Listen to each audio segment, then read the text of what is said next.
otherwise, yeah. And it's like it's Thursday before a long How do you weekend. reverse this? What's going on with this Well, thing? it's Easter, right? So. With Daddy. Yeah. That's awesome. Well, Daniel, do we give it a few more minutes and let everybody else show up, or are we good to go? Yeah. Let's get those settings. I don't know why this is weird. Showing us, huh?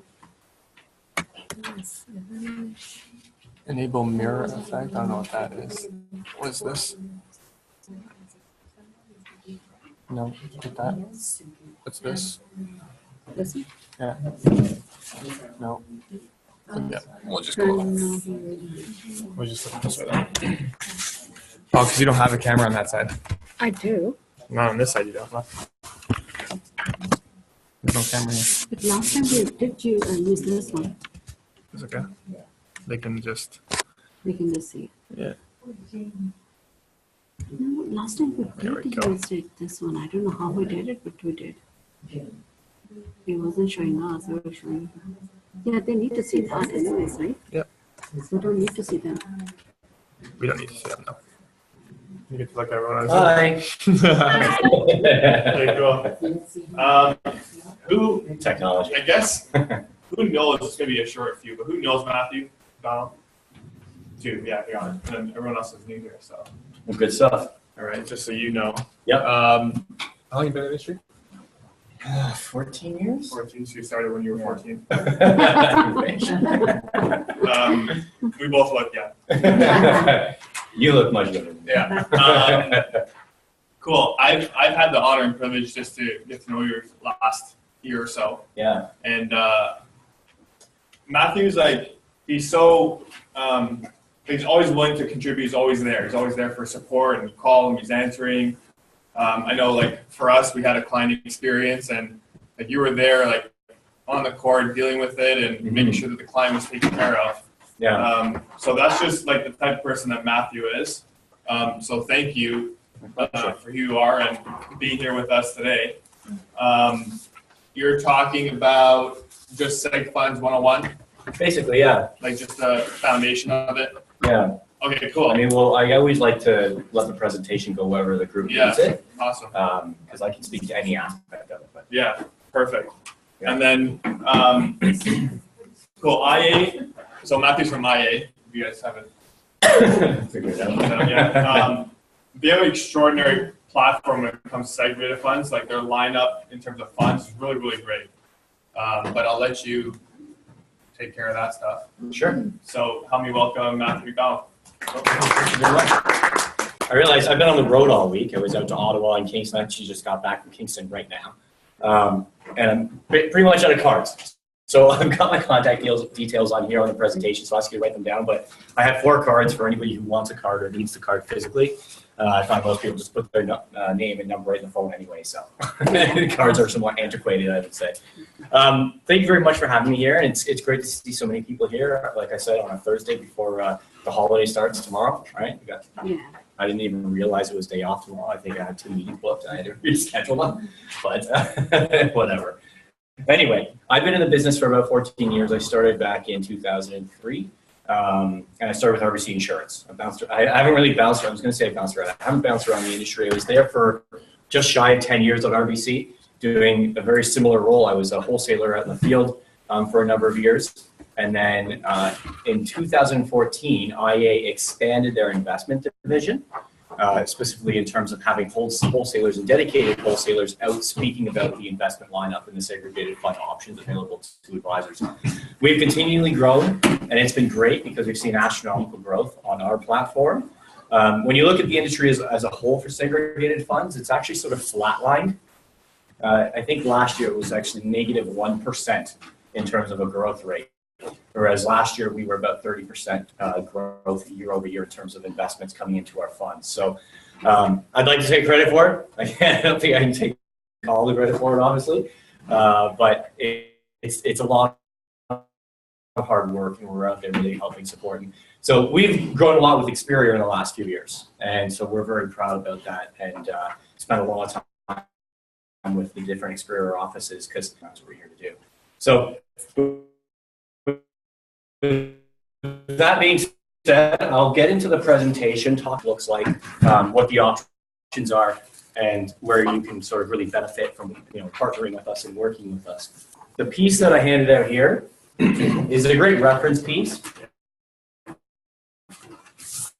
As I go through the different guarantees of segregated funds, this is a really good summary because I'll go through them sort of at a higher level. I don't want to bore you guys too much, but here's a piece that you can have a read through if it's ever late at night and you're having a hard time falling asleep. Just pull it out. Have a read. Do that for you. So, I can't see on here. Let's do it. Okay. So, my team, here's myself. I cover all of Ontario. So I've got a small little territory. That was a really bad joke. But I'm around and doing everything I can, always on the road.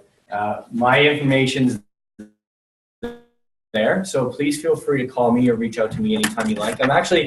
I prefer text messages, I think, for the most part. I find them easier. They pop up quick and easy, other than going through my 100+ emails that I get a day and voicemails when I get a chance to check them and everything else. So if there's something that's more urgent, just send me a quick text message. Matt, give me a call right now or let me know what's going on, and I'll get back to you as soon as I can. Also, Susan is my inside sales support.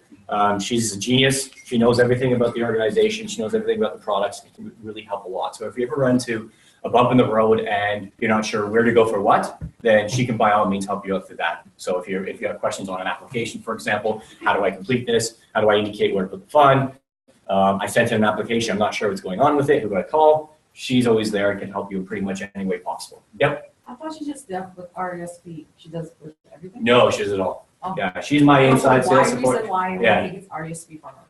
Yeah, well, we do a lot of RESPs. So we are, in the insurance side of the business, there's only 2 carriers who can do RESPs as segregated funds. It's us and Manulife, and by far we lead that market space. We've been in it for quite a lot longer, and we have some unique products in the industry that we can touch base on as well. But so she does a lot of RESP. She fields a lot of RESP questions, but she helps with everything. She does ours, TFC.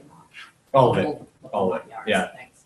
Yeah. So everybody got a photo of that or just wrote it down, whatever the case? Perfect. Okay. Now, in terms of the group that we've got here today and knowledge of investments and segregated funds and funds as a whole, where would you all rank yourselves in terms of knowledge base? A lot of us are new. So like brand new, just completed the LOQP or working on the LOQP? Just waiting for our licenses. Some of us have started it and some of us just finished it. Okay. So if you've just gone through it, then you're pros on seg funds, right? Because you can remember that section that you just read last week before the test, right? So seg funds are pretty straightforward. I mean, the best way of thinking of them is similar to mutual funds. They're just what we're doing is taking a mutual fund, putting it into an insurance contract, and you get some specific benefits for it being into an insurance contract that you wouldn't have necessarily as a mutual fund on its own. But if you go down our list of funds and look at them, and I'll pull them up because I don't have the sheet, I'm waiting for a new supply to come in. I might have a fund list that I could show you, but I'll pull them up on the website and show you what I mean. But the vast majority of our funds are simply mutual funds that we've wrapped in our insurance contract. And you get some specific inherent benefits in an insurance contract that you wouldn't get otherwise. Okay, so quick little quiz time. Everybody remember what those basic benefits are? So forget guarantees and stuff like that. This is a segregated fund contract that my money's in terms of the benefits that I would get with any company, with any carrier, anywhere. What would be those basic, specific benefits? Go, shout it out. Credit protection. Absolutely. Yeah. What's the other one? Death benefit, maturity benefit. So you got those. Guarantees. Yeah, those are more contractual. It's life insurance, it's not Right, taxable to the right. beneficiary. It's still because it's still treated as an investment. So that's a really good question, actually. I'm happy that you brought that up. So in terms of taxation, it is a segregated fund. It is an insurance contract, but the taxation would still apply because it's still an investment. So for example, if you've got an RRSP, if you pass away, that tax has all been deferred as you've been saving it. Someone's got to pay that tax. The government wants their tax money. So in the circumstance of an RRSP, if you could pass it to your spouse, if you pass away and your spouse could take it, then it would just become their RRSP, and it would be the same thing. So they defer taxes until they start withdrawing. But if you have a named beneficiary, such as a child, it would pay out to the child, and you'd have to pay your final taxes on it, and then it would be tax-free in the hands of the recipient. The amount of Yeah. money that you would get on the investment portion that gets paid to you, your investment total, not how much you put into it, but how much you made from it. Like, is that taxed as a capital gain tax, or how is it taxed? If it's RSP fund, if it's registered, Then it's- your final year-end taxes. Yeah. So Yeah. if you've got $1 million in there and you die that year, you've made $1 million. You have to pay If taxes on that's the that. vehicle, so If it's an RSP, if it's non-registered, then you've been paying taxes all along the way. So you would just pay the applicable capital gains or interest or dividend tax relative to that year, and then the assets would be transferred. Okay, but the benefit when we're talking about that death benefit, right? So named beneficiary is one, because it's an insurance contract. What does it get to bypass? Okay. Absolutely. So in terms of the death benefit payout, it really simplifies that process. And so these are the specific advantages that you get with a segregated fund that you may not necessarily get with other options out there in the marketplace. And so that's why a lot of people like them. And then when you think about Canada and the demographics of Canada, as a nation, are we all getting younger or older? Older. And I think I've got the stat coming up here. I don't know why it's not showing up on my screen here. Being weird. Which slide am I on here? Use Yeah. of population. So this says 20.1%. It's, I don't know, different numbers show differently, but roughly a quarter of the population in Canada is 65 plus. Now that's completely opposite to what it's ever been. If you go back 100 years, even 50 years, it was only like 3% of the population. Everybody else, was listening. I think there are any new people on the board here. Where's Penny? right here. Yeah, I'm gonna try and listen that way. I try 3/4 staff. Oh, okay. So can you hear it better? I'm not sure. I think there's some feedback there. Yeah, I'm trying to mute it. Done. Never done it on my phone. It's done. I did already. Oh, we did it for you. Okay, so thank you. Thank you. Question on the, like, a creditor protector, if somebody's, they have a business and they're kind of shady and they kind of want to move their same funds. What kind of clients are you dealing with? It's actually a business, somebody, but, actually it's a business. It's always a friend, right? It's a 2-year waiting period, right? It's not a 2-year waiting period. So when we talk about creditor protection, we usually reference and say potential creditor protection. And the inference there is that if somebody is intentionally trying to avoid paying their creditors, so business is going downhill fast, and I know I'm going to go bankrupt, so take every asset I have left, put it in a safe fund so the creditors can't get it. In that case, it's not going to apply. And where the 2 years comes from is what we say. Generally speaking, if we're working in good faith, and a client opens up a segregated fund in good faith, assuming that they don't know their business is going to go bankrupt and they're going to need it, it's a 2-year rule. So if they go bankrupt more than 2 years down the road after opening the account, no issue. If it's under 2 years, then it's probably going to be heavily scrutinized, and the creditor protection may or may not apply based on the specific circumstance. Right? I had my first year on the job, I think it was a month or two in, and I got an advisor who had a client who owed CRA a pile of back taxes. And he said, well, I want to put it in a segregated fund so that the client doesn't have to pay back taxes. And I said, it's CRA is going to decide if you pay taxes or not. So putting it in a safe fund may not do anything for you. I'm happy to do it, but at the end of the day, if CRA says no, we want their taxes, there's no way around it. They're the ones who make the rules. He didn't really like my answer. He went somewhere else where they gave him the answer he wanted, and so he put the money there. But that's absolutely fine with me because those are probably big headaches down the road. Yeah. So we actually have somebody like that right now. Who's Okay. looking for something. Yep.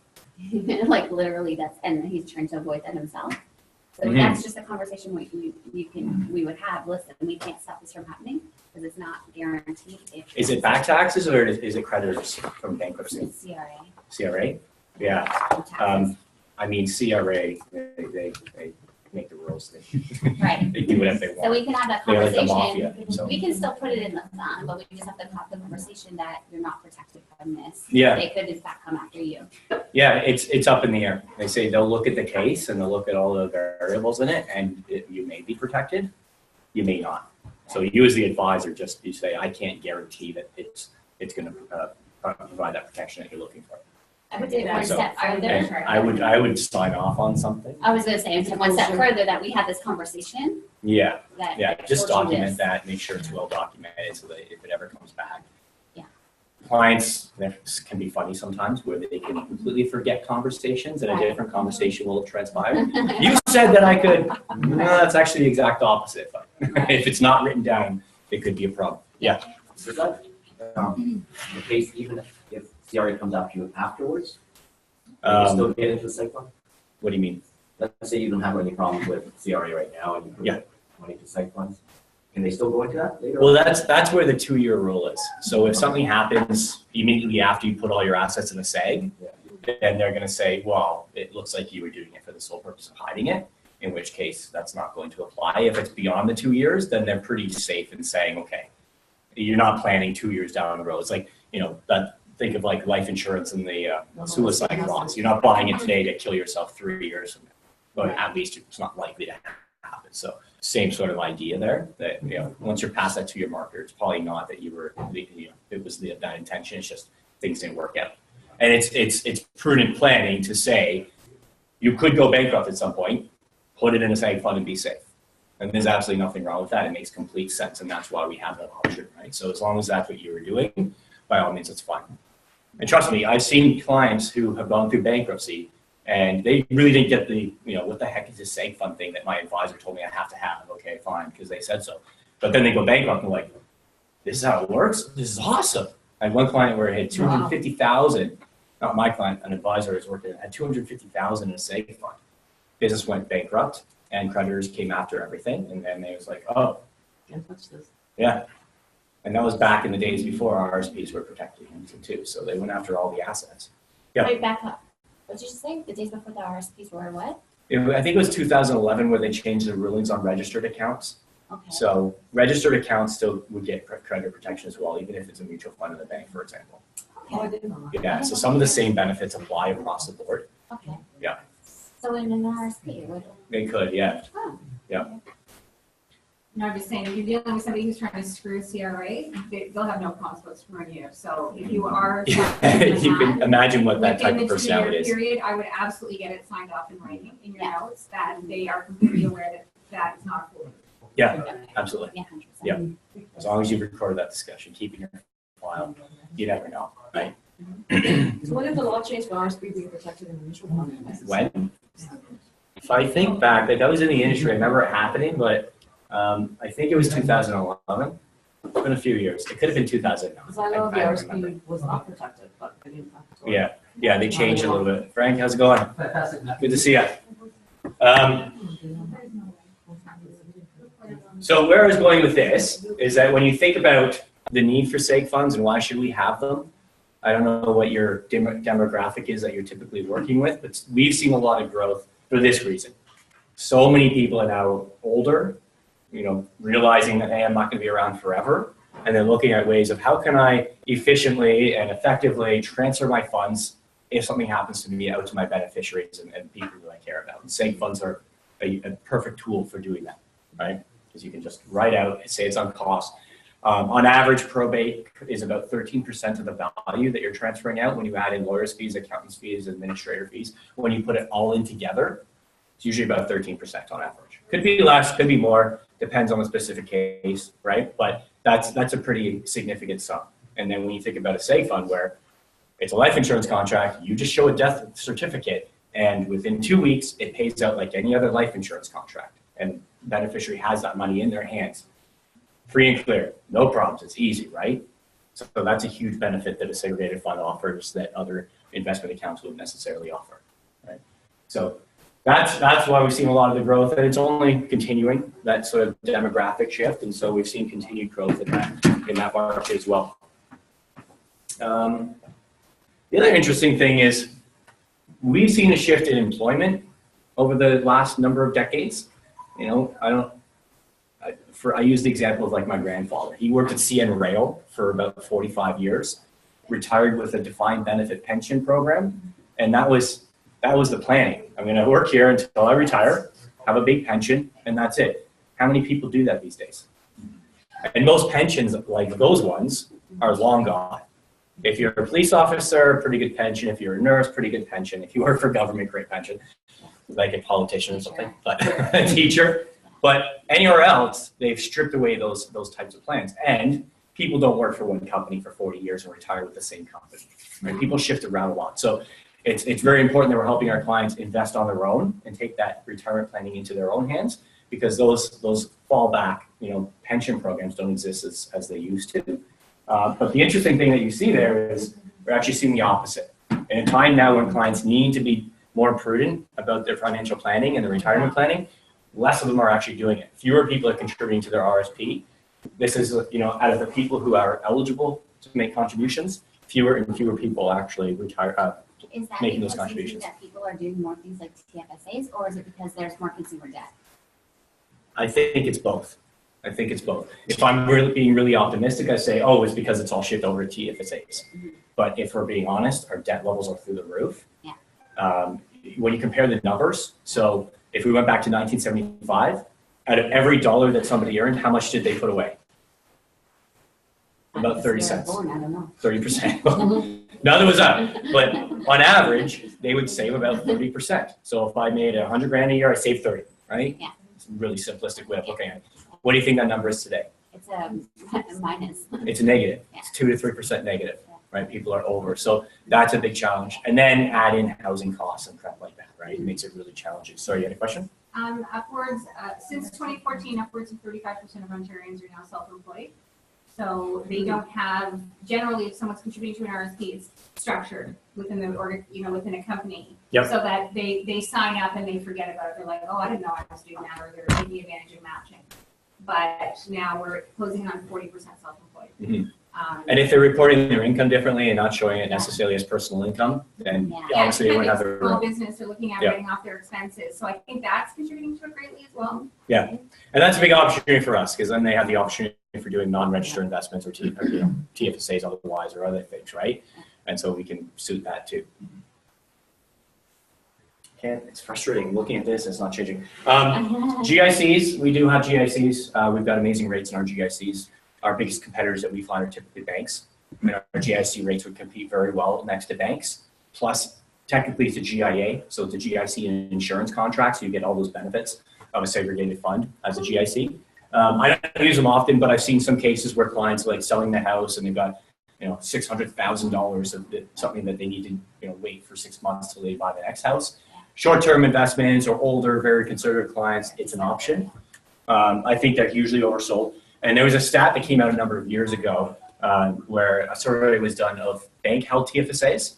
And guess what percentage were invested in GICs?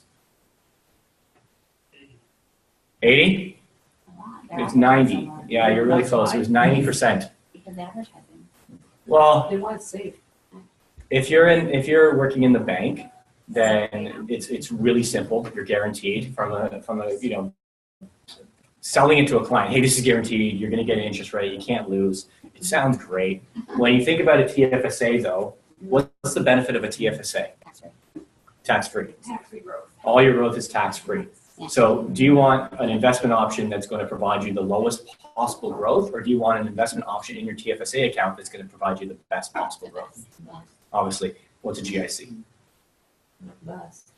A GIC is almost a guaranteed loss. Yeah. Because the interest rate you're getting on a GIC very rarely keeps up with inflation. So technically speaking, you're actually losing year over year as you invest in it. So that for us is great, because banks do a terrible job advising their clients. I shouldn't call them their clients, but advising people. And so for us, we can go in and have a pretty simple conversation, scoop it up. I can't tell you the number of times I've heard clients through their advisor say, well, ask him what rate he's going to give me if I invest my TFSA with him. And right there, I know, okay, because they're a GIC at the bank, that makes no sense. This is low-hanging fruit. This is going to be really easy to switch over. So I say that because sometimes I've heard advisors say, well, I spoke to a client, they've already got their investments at the bank. That's not a negative. That's a huge positive. They've already opened an investment account. Mm-hmm. We get paid as a commission based on how much we move. So the bigger the account, the better. So hopefully they've got 50 grand saved up already. We're going to move that over. We're going to get compensated. I'd rather start with 50 grand than $50 a month pack and zero. Right, yeah. Right? So you look at everything as a big opportunity for yourselves. Yeah. You said there was short-term GICs? Yeah, I mean, we can do a GIC for a month, or we can do it for a year, or 2, 3, 5. 6 months, you said?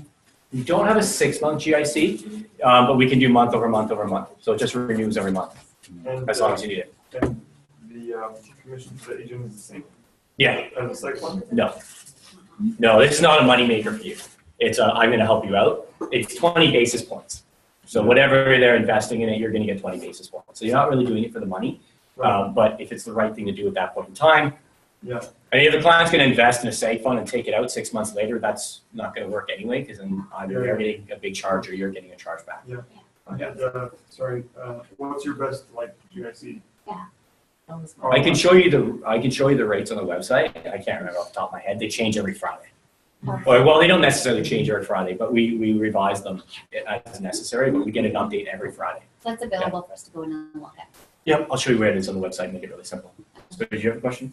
Oh, well, that was the That was the thing, question? rate. Okay. Yeah, the rate's on there.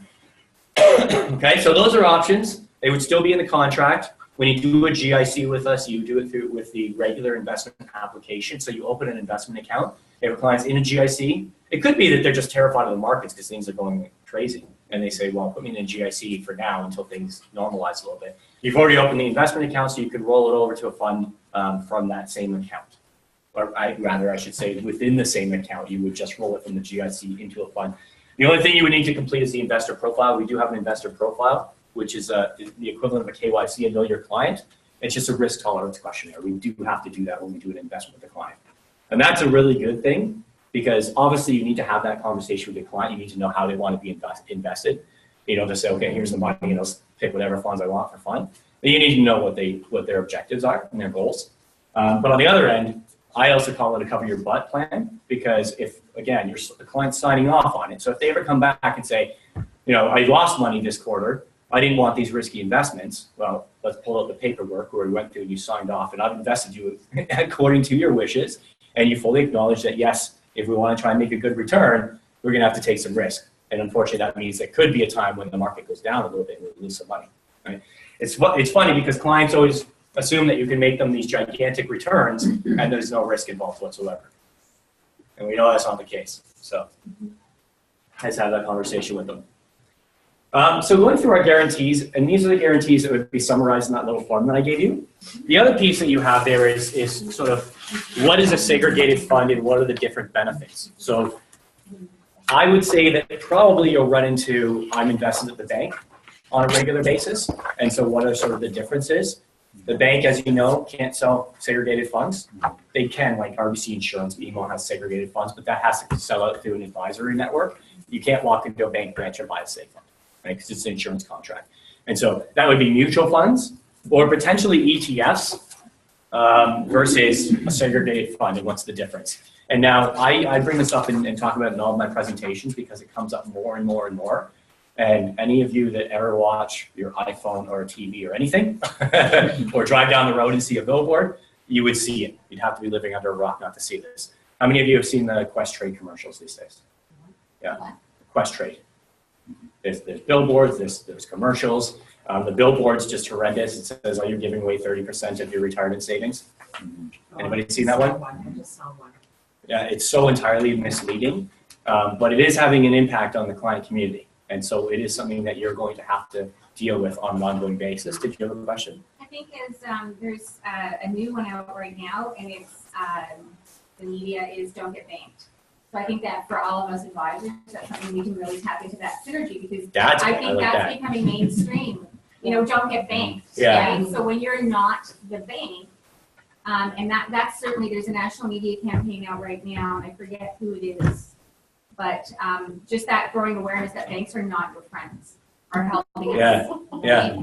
And that's awesome. You should definitely piggyback on that because that's clients think that if it's something financial, I go to the bank because they're the financial whizzes and they know everything and that's what I do. And it's so wrong. And I mean, I don't know about you guys, but all of those newspaper articles about banks, getting their customer service staff to do all these really questionable practices to insure clients and get higher commissions, blah, blah, blah, blah. I've shared those on LinkedIn and on Facebook. I'm like, everybody's got to see this. It's terrible. I have some friends who work at the bank. And I was like, But it's true. They're not doing what's in the client's best interest. The reason that there's a GIC and a TFSA is because for them it's simple. really simple to sell, and it's a no-brainer. You can't lose, but also you're setting a term.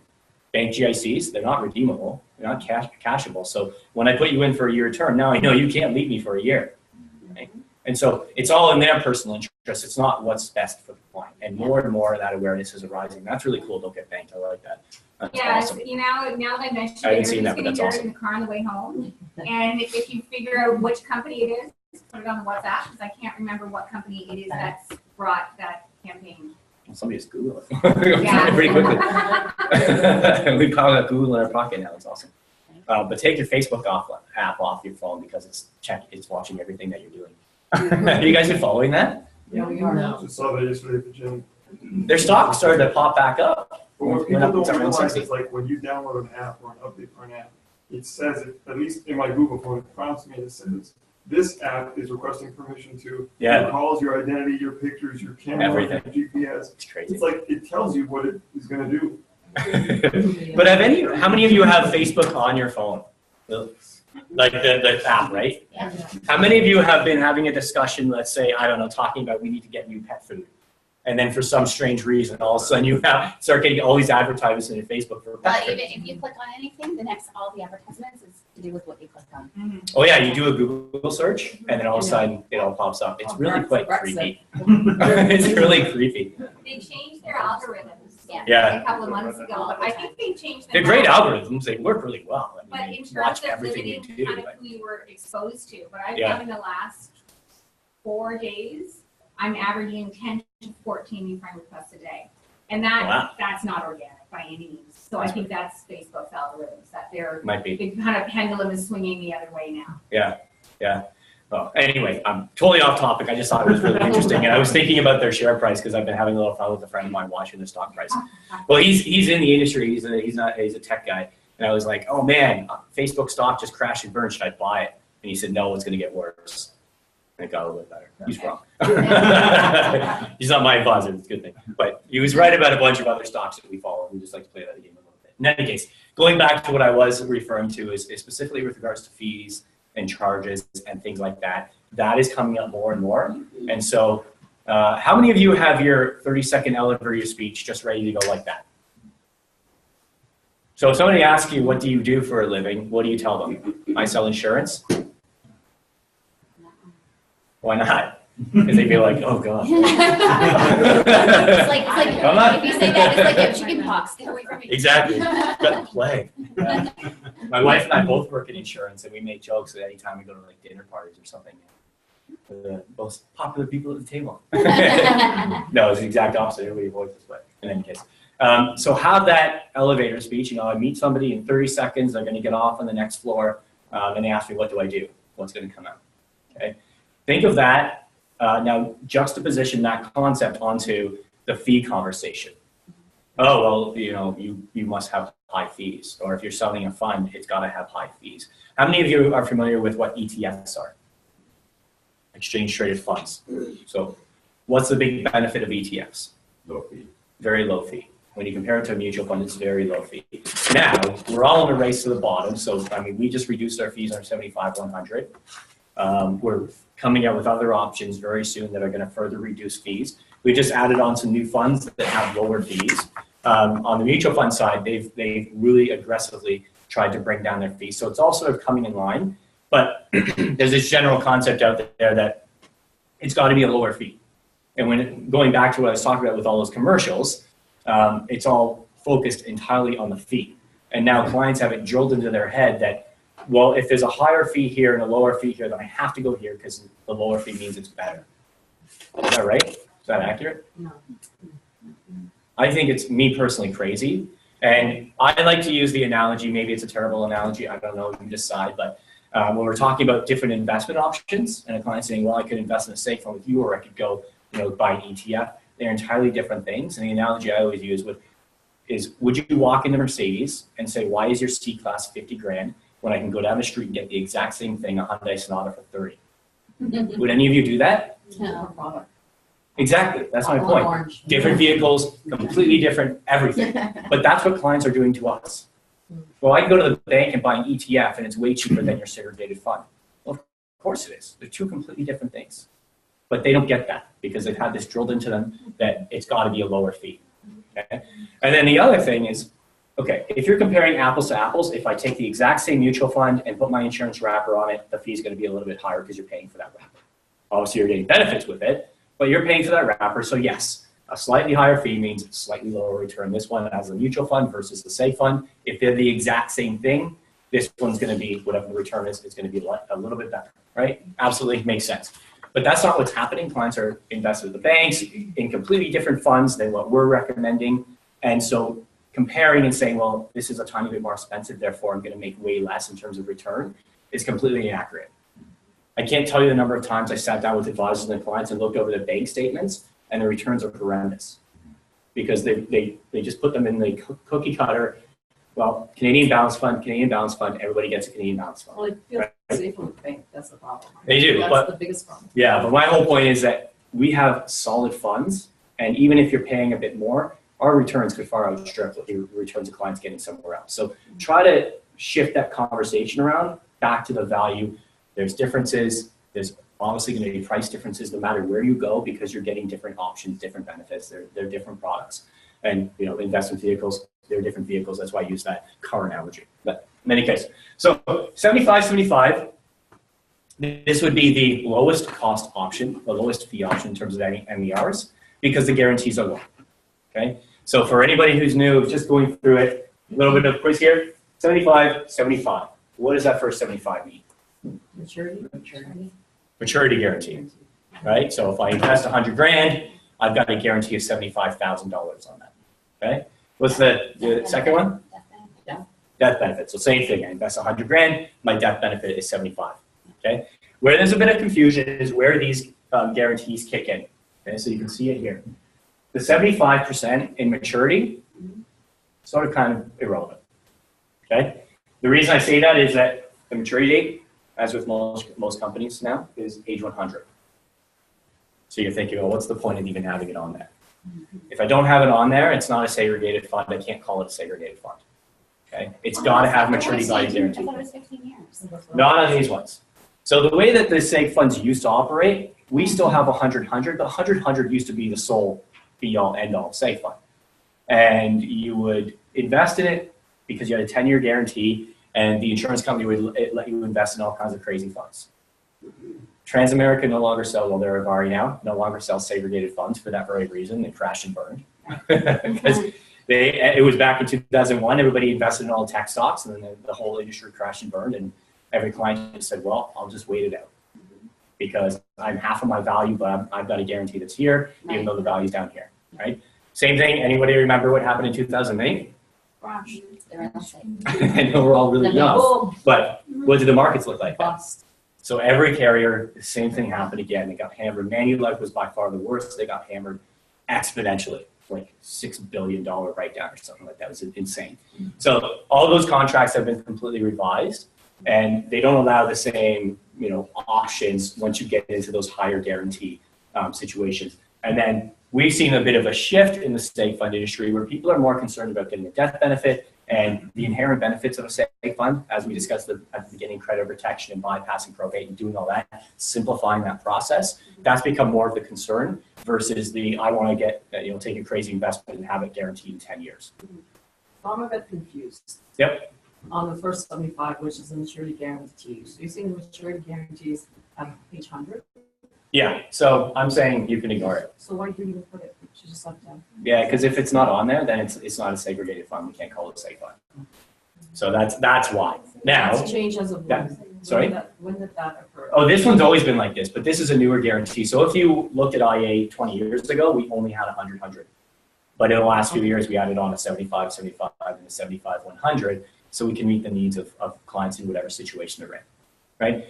I mean, for example, if you're 30 years old and you're not married and you don't own a house and you're opening a TFSA, do you really need to pay 1% more MER for a 10-year guarantee on a 100-100 contract?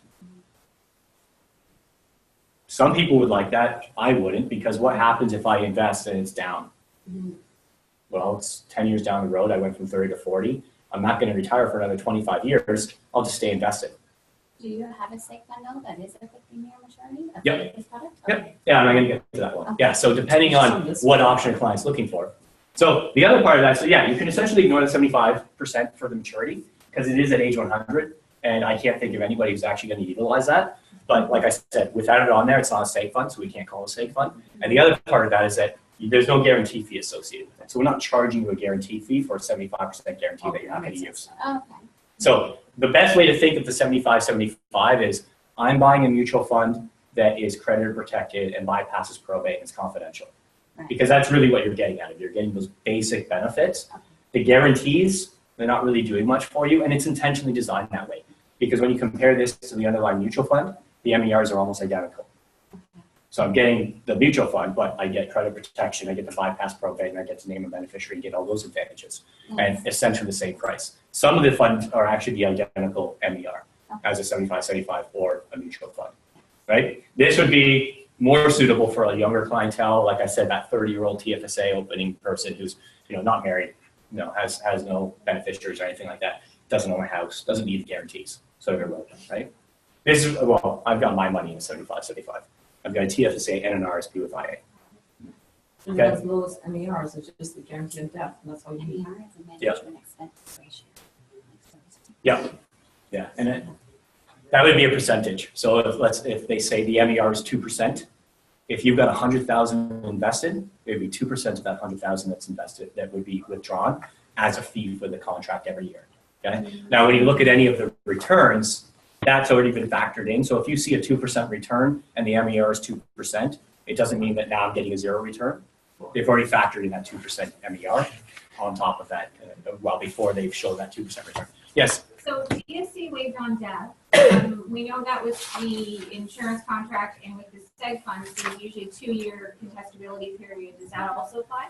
So the only 2-year period would be any contract over age 80, which it's hard to justify a DSC over age 80 for a client because they're so close to potentially, unless they're super healthy and all their family lives till 120. But after age 80, then there is a 2-year exposure where if the client does pass away, we're going to have to pay back after the 2 years. We've had we had a case last year where an advisor, I don't know if we told him or for whatever reason was sure that that wasn't the case. And so we fought and argued because he got a big charge. And we paid him back and said, okay, fine, just don't do it again. But let's not try and do that. One of the really nice things about IA that I find is different because I've worked at a couple carriers. We really listen to the advisors and we're really sort of responsive and helpful. If there is an issue, like Daniel said at the beginning, if there is an issue, we do our very best to rectify it. We're not perfect. We don't get everything right. Sometimes we make the error and then it's like, yeah, we've got to make it right. Other times there's just confusion and it didn't work out the way we wanted. But we do our very best to make sure that we've put things right and help out. In almost every case where like an advisor is getting charged back or something like that, we're the ones who just say, okay, fine, we'll give you the money back. Just let's be clear about it this time and don't let it happen again. So accounts go up to age 90. That would be the maximum age for all of them. To initiate a contract. To open a But contract. if the client is 92, but they've had it for 10 years, there's no problem. No, not at all. Not at all. And we're a bit flexible. So even on a GIC, we say age 90, but if you've got a client that's 91, 92, 93, we could probably do a GIC for them if they need it. We do get those cases every year. So we are a little bit flexible in how things work, and we do make exceptions on a pretty regular basis. Now, the one thing I want to be clear about is the age 90, because when we go through the other slides, it shows the other guarantees at age 90. But the way these guarantees work, because we had a case that was an issue, if it's 75, 100, that 100% at age 80 drops to 75 for any deposit that comes in after age 80. Anything that's already there up until age 80, 100% guarantee. But if you make another deposit into the same account at age 81, that deposit will get a 75% guarantee. If you open a 75, 100 for a client who is 85, you're paying a 75, 100 MER for a 75, 75. Okay? So I just want to be clear on that because the other part, like I said, it shows funny. So when you look at this, is it next slide? Yeah, it says open up till age 90. So it looks misleading. I don't necessarily love how these are put together. Even on the forms there, it shows it. But any deposit in this one after age 80 would be 75% guarantee on that deposit. So just to be clear about that. So you Yep. can't open 100 on a 90-year-old. No, I mean, you can, but we're gonna reduce the guarantees back to 75, 75. So you're gonna pay 100 MER for 75, 75, so don't do that. Yeah, so the 75, 100, the other thing I want to point out as I clicked ahead, on the 75, 75, you have access to the broadest range of funds, 78 different funds to choose from. Because it's a low guarantee, it's a lower risk, the likelihood that a client's gonna utilize the guarantee is much lower. I mean, you've got to lose more than 25% and then die, and then that's when that would kick in, right? So it's not likely. So you have access to all the funds, sector specific, specialty, get really aggressive if you like. 75, 100. Now we're adding on a little bit more. So this one, again, the 75% works exactly the same as we just discussed on the 75, 75. The 100% would be, they're all obviously automatic. So the 100% kicks in right away. If I put 100 grand into the account, my death benefit guarantee is 100 right away. Every year I have the option of resetting that. So as that value grows, right? If we could have a really good market year where you see 6 months in, your 100 grand is increased to 120, and you go, wow, that's amazing. So you lock it in. You can reset every year? Every year. Once per year on the 75, 100, once per year. And there's no So- max on the resets? Well, they cap out at age 80. So no resets after age 80. Okay. Yep. But that's nice because there could be a situation where markets go really well, hit 120, and then they drop back down to 110. You locked it at 120, client passes away, beneficiary gets the 120 off the 110 market value. Okay. Now it's really tough. I mean, you can't market time. You don't know the perfect time throughout the year. So it could be you lock it in and it just keeps skyrocketing. But in any case, you're going to do it year over year over year. So And that's going to add value. it's a little off topic, but so just as far as, obviously if we're working with 30 or 40 or 50 or 100 people, Mhm. and every year they have that option, do you guys then just send them some mail, or does that So just say, hey, by as the it way, is you right can now, top up your, As it is right now, we are simplifying this process. It's just a form. You sign a form and send it in. But so we're we actually doing it advisor or the electronically. client is sent directly to them? So as it is right now, you just sign off on it and send in the form. The advisor does. The advisor does it on behalf of the client. You just lock it in. Okay. So it's a paper form. It's just a signature on one page. But we are, as of May, this system is going to be updated where you can actually just do it electronically on the system. So you would go to your computer, pull up your list of clients, and go click, click, click, click, click, click, click. Right. And And that's say, done on that would be done like on that January 1st, or is it on the anniversary date of when they did it? anytime throughout the year. Anytime? Yeah, so that's the argument of a manual versus an automatic reset. Right.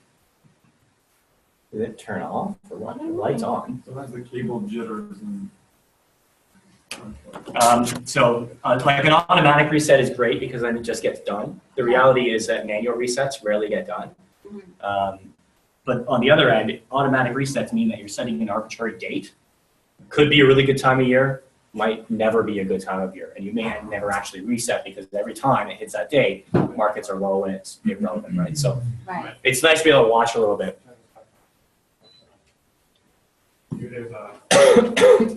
Sorry. Okay. Now, as you do the 75, 100, we scale back the funds a little bit. Not too much, just the 5 specialty funds. So my question to you on that one, on the maturity, on the 75, is that to age 100 as well? On this The one? 75% maturity value guarantee on the 75, 100, yes. Yeah. 100, 100, on the 7,500. On the 75, 100, that's the same thing as Same 8, thing. 100. So the MER is going to be lower again. The MERs, so the MER, the guarantee, there is now on the 75, 100, there's a guarantee fee. And that's for the 100% death benefit going up from 75. So with the 100%, yeah, there's an more. additional. But the 75, 75, when you look at the fund fact, you'll see the MERs, and what you see is the MER for the fund, and then the guarantee fee that's associated. On 75, 75, it's just the MER, there's no guarantee fee. Correct. So yeah, that's why I always clarify that, because everybody says the same thing, exactly what you say. Well, why even have it on there? Well, you're not paying for it, and if we don't have it on there, it's not a safe fund. So that's the reason why. But you're all absolutely right that it's sort of pointless. Because the Otherwise- PAC has that, and they don't have the maturity guarantee. They Yeah, just have the death. and that's why they're not a safe fund. And when you look at investor They're not safe. economics, Yeah, they're not they'll never show up on the safe fund list. Correct. So that's why. Yeah. I don't know why it's doing this. There we go. There it is. Okay. You do 100, 100. Okay. So 100, 100. And this is a big benefit of our contract. So the thing I want to point out is that you can go into any guarantee, and at any point in time, you can switch to another guarantee. You can have different amounts in different guarantees in the same contract.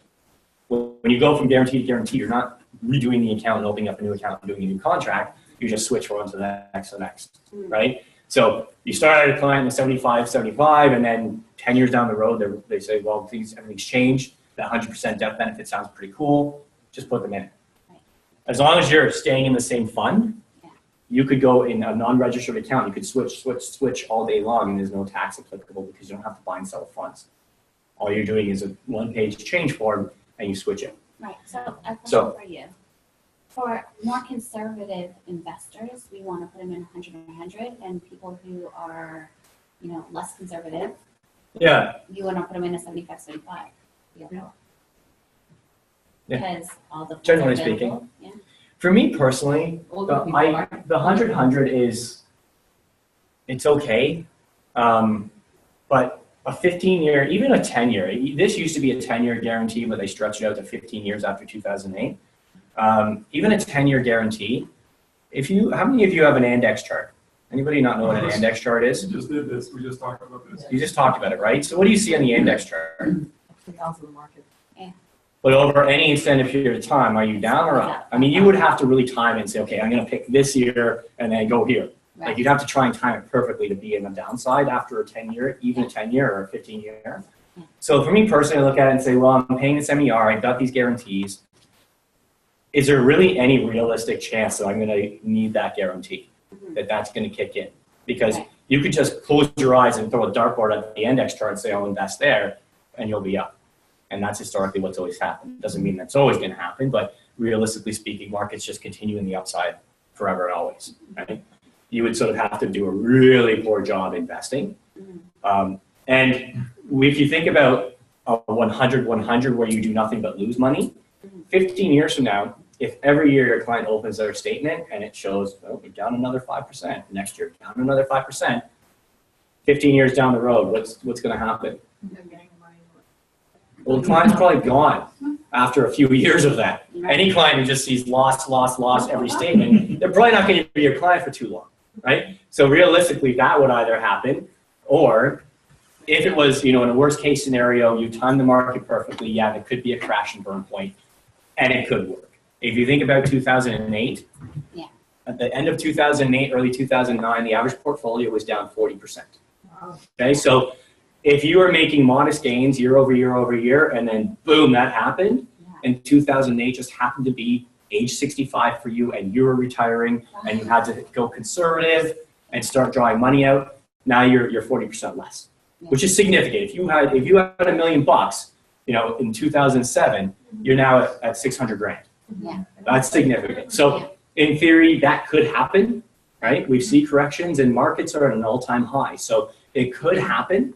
But that's where I think it's more suitable for a particular type of client. And so if I were to say, who's the ideal client for 100-100? One, it's a client that's terrified. If you've got a client who says, I want to be in GICs because then I can't lose.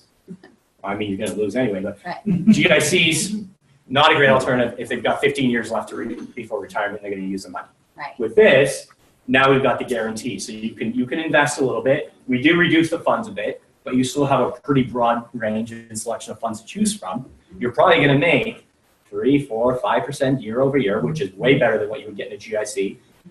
And if a 2008 happens and you're 65 and now, oh shoot, here we are, and it works out that way, then this guarantee could kick in and you've got 100% protection, right? Maturity guarantees at what age? So the way that this contract works and why I say it's for a particular type of client is, where is it there? You actually set, when you open this account, you'll see it on the application, it's section 11 of the application, you set it for the client between age 60 and 71. If the client is 56 years of age or older, then 71 is already 15 years in. So it would automatically be 15 years if your client is 56 years of age or older. But you could, for a 40-year-old, use this contract, but the earliest maturity date would be age 60.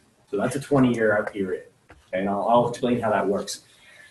Now, the reason I say this is designed for a particular type of client, I don't see any need for you to have a 30-year-old in this. unless you've got a 30-year-old who is just terrified of investing and wants guarantees. You can say, well, stay here long enough. If anything happens, we're going to protect your funds, right? But the intention, this is really more designed for an older client who has saved up a large amount and is now looking for a guarantee because they see retirement not too far off in the distant future. Okay? So an ideal client, if I were to paint you a perfect picture, I've got a 50-year-old who's been saving since they were early 20s in their RSP. They've saved up $500,000. And they're going, I'm 50, my plan is to retire at 65, at which point I want to know, no matter what, if the markets crash and burn, it's another 2008, if I'm 50 years old today, I lived through 2008, I lived through 2001, I've seen market ups and downs, and I know they can happen, right? So I'm terrified of that. I want to make sure that I get everything back that I invested. So 50 years old, I'm going to retire at 65. I open the account, I indicate my maturity date will be my age of 65, and then everything goes. So I stay invested, my 500 grand is guaranteed. In all likelihood, it's going to go up, 3, 4%, 5% year over year over year. My 500 grand will be 750 when I retire, 15 years down the road. But if it goes up to 750 and then drops in half, I know I'm going to get my 500 back. Make sense? Yeah. That would be the perfect ideal scenario. Okay. Now let's think about the exact same scenario except I'm 45, not 50. I still want to set it at age 65. Because that's when I'm going to retire. So I set my maturity date at age 65, but now you're saying, well, there's 20 years. You said 15 years, Matt, right? So now there's 20 years. So what we do there is the 15-year guarantee still applies. Go to age 65, count backwards 15 years. What age am I? 50. I said I'm starting the account when I'm 45.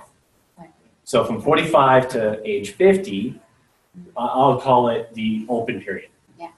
That's not yet in the 15-year guarantee period. Once we hit that 15-year start, then we're locking in. Whatever that value is at age 50, that's locked in, and that's a guaranteed value. But from age 45 to age 50, I can grow. And what I have is, what does it say? 4 resets per year on maturity and death. Okay? So I look at my value. I've got $500,000 at age 45, and then at age 46, it's gone up to $520,000. I lock that in. Down the road, another year, it's gone up to 550, 580. I keep locking it in.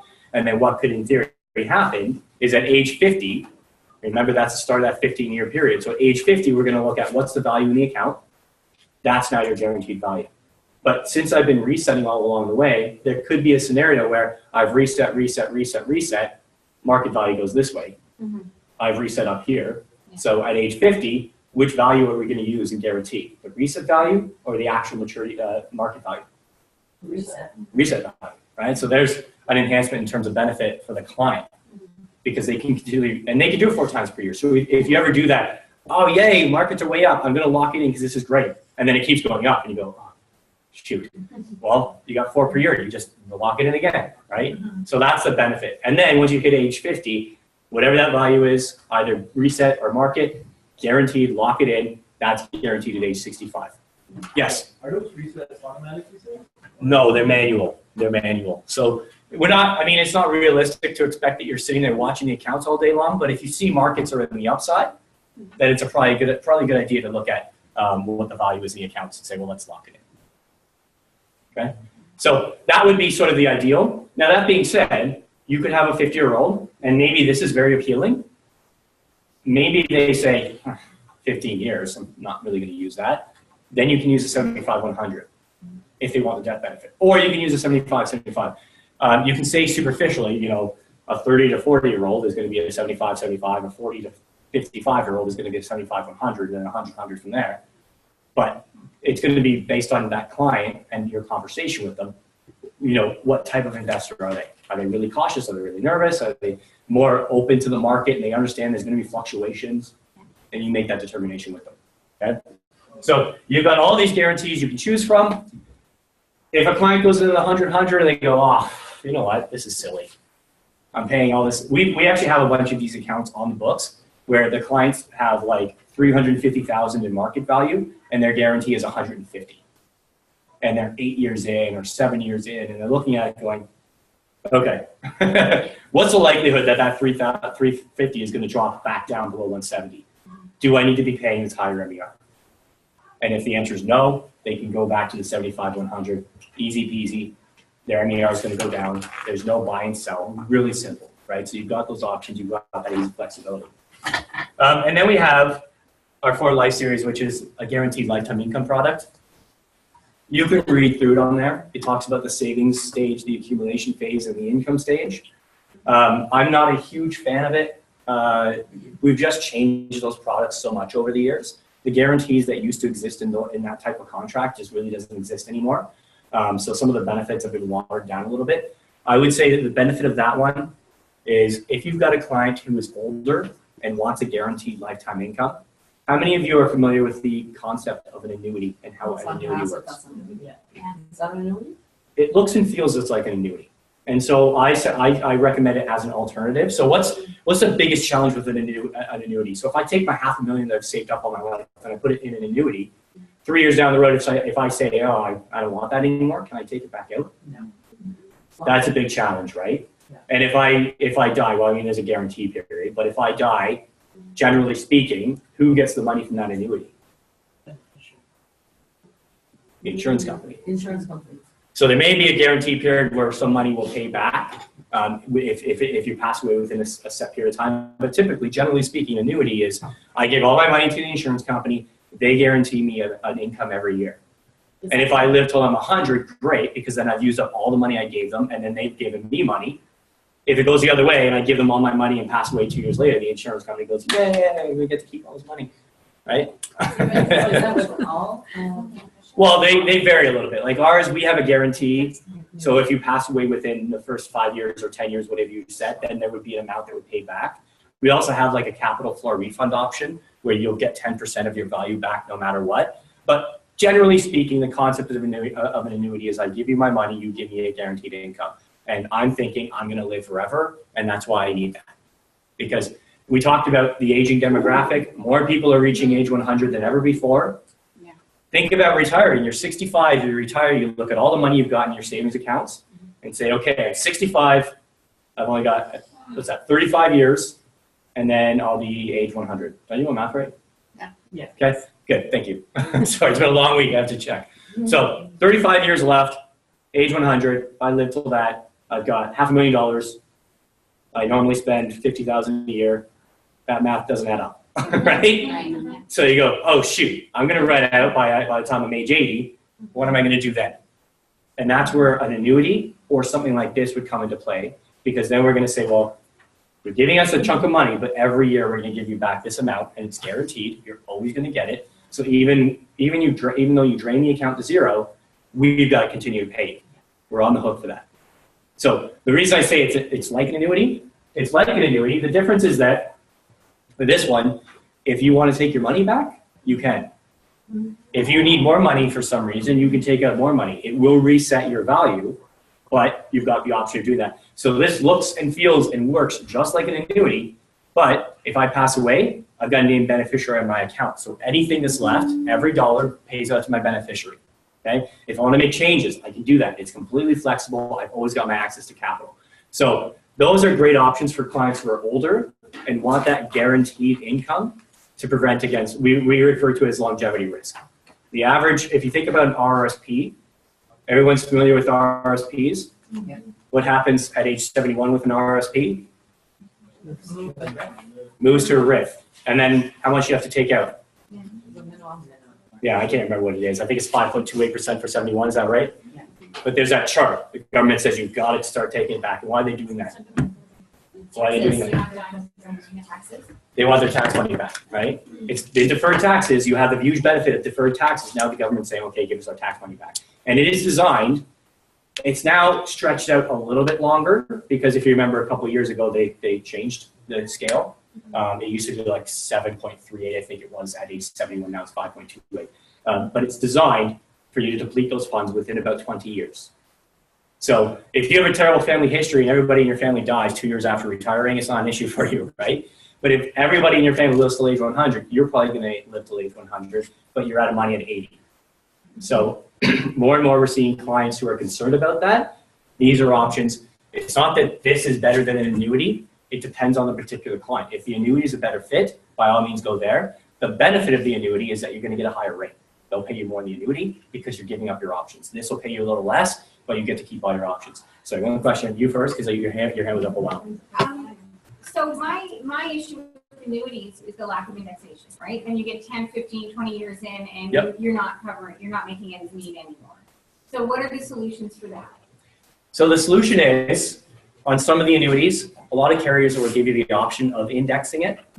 And so you could do that. You could pay a little bit more and get that indexing. Same thing applies to this. You don't get indexation. So you're absolutely right. And that is a challenge because you're thinking, well, you know, my $1,000 a month living expense is $1,000 now. 30 years from now, that $1,000 is going to feel like 700 or something No, like that, right? that's So, in 10 to 15 years. Yeah. If you're looking exactly. at a low 2% indexation. Yeah. You're looking, So it's a bit of a challenge, and you're constrained with how much money does the client have saved, right? Right. If they've got 10 million saved, they're going to be okay. If their max savings, all accounts combined, is 150 grand, you're stuck with it regardless, and you've just got to be very prudent in terms of that planning with them. And how bad are the indexation riders in terms of? I'd have to run the illustration.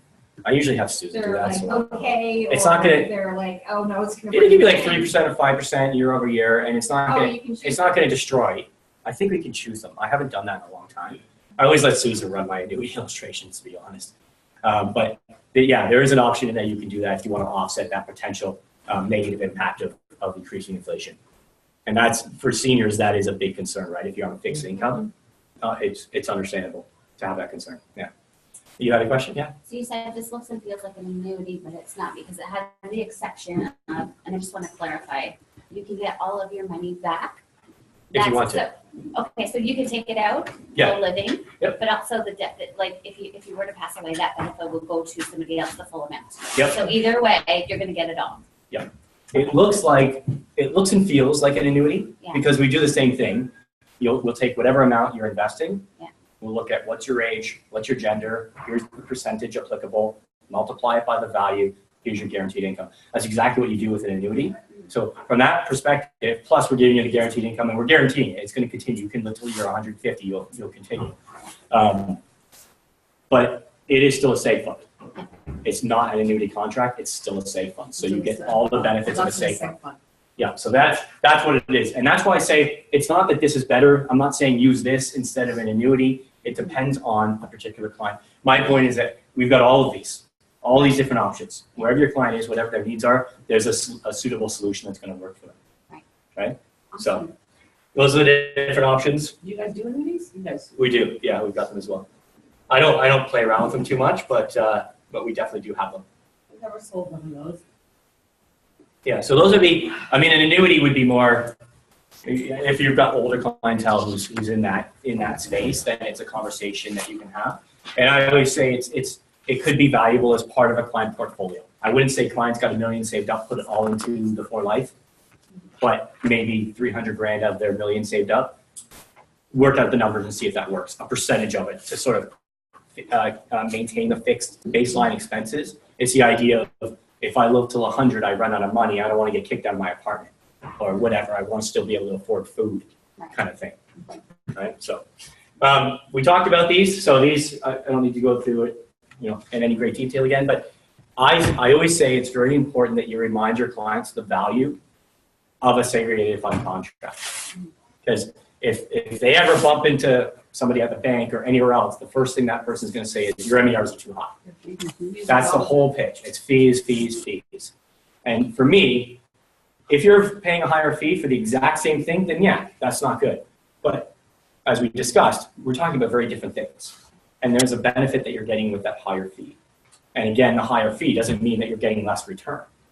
And it's interesting. So if I were to say to you, what would you prefer? A 1% MER and a 3% return, or a 3% MER and 9% return? The second choice. The second one. So when you put it in perspective like that, the price that you're paying is irrelevant. What am I getting out of it is the point. What am I getting for that? And if the answer is nothing, then of course that's not good. You're going to switch. But when you break it down and look at, well, what's the value? So if you were to say, I've got a mutual fund here that's 2.5% MER, how much is this worth to you? Is that 10 basis points? What about this? Is that another 10 basis points? So now we're up to 270. What about this? Is that another 10, 290, or sorry, 280, 290, 3? Well, guess what? You're getting all of that, but the MER is only 270 versus 2.5 on the mutual fund. Right. Is that added value? Yeah, right. Of course, you're paying a little bit more, but you just said, Mr. Klein, that all of this combined, it should cost 320, but you're getting it for 270. That's your elevator pitch? That's part of it. So what's your elevator pitch if you had a minute? Someone says, you know, your fees are too high. What's yours? For fees? Yeah. I would, when it comes to fees, I would throw the question back. Yeah. I mean, Because you started out with the elevator pitch, so I'm not just asking. What would be yours for investments? Mine changes on what I'm talking about.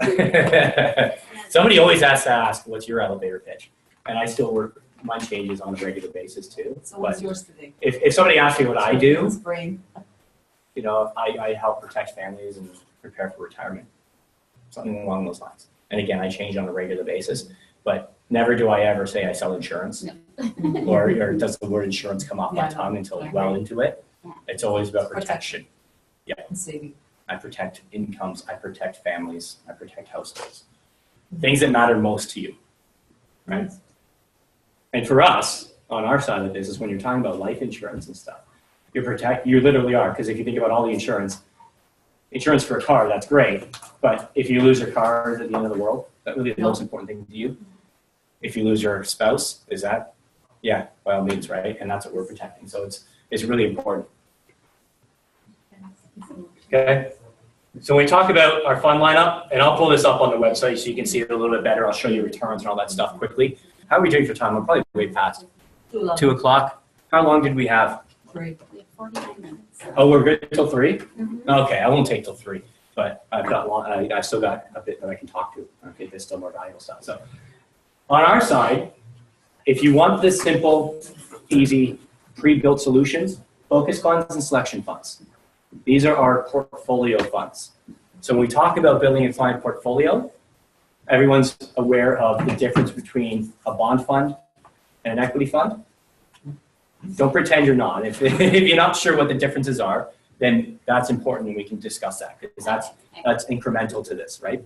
Yeah, equity's more. So bonds are interchangeably referred to as fixed income. Yeah. Because when you think about a bond, what is a bond? Money markets. So. A bond is a loan. So when you think about a bond, a good example would be a mortgage. You go to the bank and get a mortgage, right? So the bank gives you a bunch of money and you have to pay them interest every year and slowly repay. That's in effect what a bond is. A company needs to raise money and so they issue a bond. And that means that the client pays money and they are providing the company with that money. And in return, the company's going to give them interest every year and then they're going to repay the whole amount. Right? So you become essentially the bank to that company that needs money. So that's what a bond is. And the reason that we call it fixed income is because unless the company goes bankrupt and they can't pay, you're guaranteed that interest. So if it's a 5% annualized interest rate, that's a fixed income. You're getting 5%. You've probably heard in your books, if you remember studying, clipping coupons, and the coupon rate on a bond. That's that interest rate that you're getting off of the bond, right? So when you're building a client portfolio, that's the safety part of the portfolio is the bonds. Because like I said, unless the company goes bankrupt, you're guaranteed to get that, right? And for most bond funds that we're using, it's what we call investment grade. They're bonds that are issued by like the Canadian government or municipal government. Government bonds, you really can't go bankrupt ever because if for some reason they can't meet their obligations, if the government doesn't have enough money for something, what do? Tax relief. We just take more of our money, right? So they're never going to be in a situation where they go, oh shoot, we're out of money, we can't pay, because they'll just take more of our money and pay. Or you would get bonds from companies like Royal Bank. And what's the likelihood that Royal Bank is going to go bankrupt and not be able to repay their bond, right? So in theory, yes, it could happen. There's the risk that you have with a bond is that the interest, you might get an interest rate of 5% today, and next week they go, now we're paying 7%. And you go, shoot, should they have that one? But I got this one. So that's the only risk when it comes to bond funds, but realistically, there's not a lot of risk, right? The returns will fluctuate. There could be a time when you get negative return on a bond fund, depending on the market factors, but you're not going to see a bond fund drop by 20%. You could see that in an equity fund, right? Yeah. Okay, then the other side is equity. for stock funds. Stocks, yeah. They're stocks, and you know what stocks are.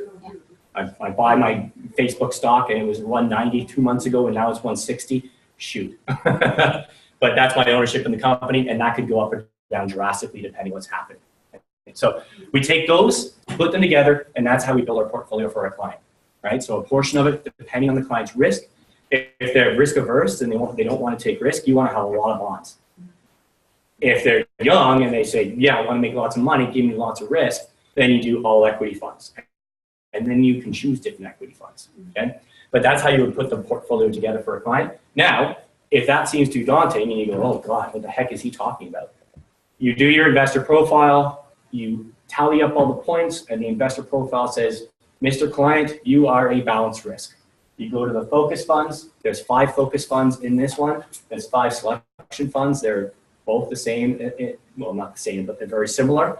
And it says focus, balanced, my investor profile says balanced, same thing, put them together, done. You do with your eyes closed. And then they're portfolio funds. These are portfolio funds. These are managed solutions, so they're similar, but they carry a different risk assessment. Okay. And if you're wondering, well, what are the differences? Just different underlying funds. So we give you some options there. Little more foreign exposure in the selection funds versus a focus. And in terms of rebalancing, so if your equity fund grows really big, then all of a sudden you're holding too much equity. So somebody has to change that so it stays in line with the client's risk tolerance. With these ones, we do it for you. You don't have to do it, right? So that would be, we do this, change the rebalancing, the selection, whatever necessary. With this, we just do it automatically at the end of the month. So it's sort of computer model. So if somebody is conservative, which? Prudent. So when you open it up, you would see, I don't know if we've got it, no, I don't. On the next slide, I'll show you. These portfolios. I'll open up, yeah, I'll come back to this. I'm gonna open it up on the website and I can show you, but when you open this up, yeah, it would say focus prudent, focus moderate, focus balance, oh, growth, okay. aggressive. That's where I was. So you would pick one. Yeah, and I'll show you on the website what that looks like. So that's really simple. And if you are not comfortable with any of that investment talk, you're going, I don't know what to do here, I don't know what funds, I don't know anything. Easy, just jump in there. Or if you want to build it out a little bit, you give me a call and say, hey, Matt, what should we do? And then we can talk through it. But anything that you build yourself, just know that realistically on a yearly basis, you should be taking a peek at it and saying, do I need to make changes? Right? If you've got 10 grand for a client and you build a balanced portfolio, that means 4,500 you're putting into a bond fund, and then the 550 you're putting into equity. Now, what happens if we have a really good market year? The bond fund grows by 2%. So whatever 2% of 4,500 is, do the math on that. But then the equity fund, all of a sudden it grows, it doubles. And now you no longer have 45% of your money in bonds and 55% in equity. Now it's more like you've got 70% over here.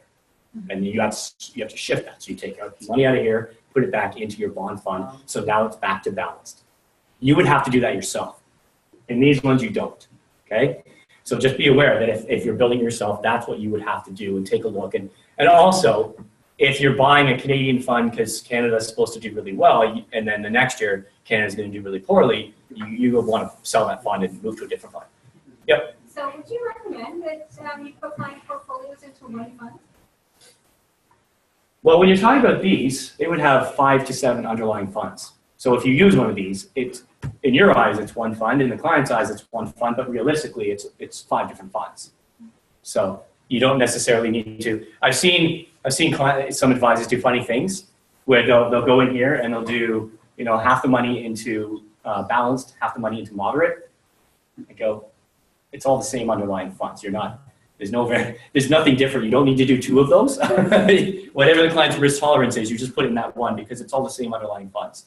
So it doesn't change much, right?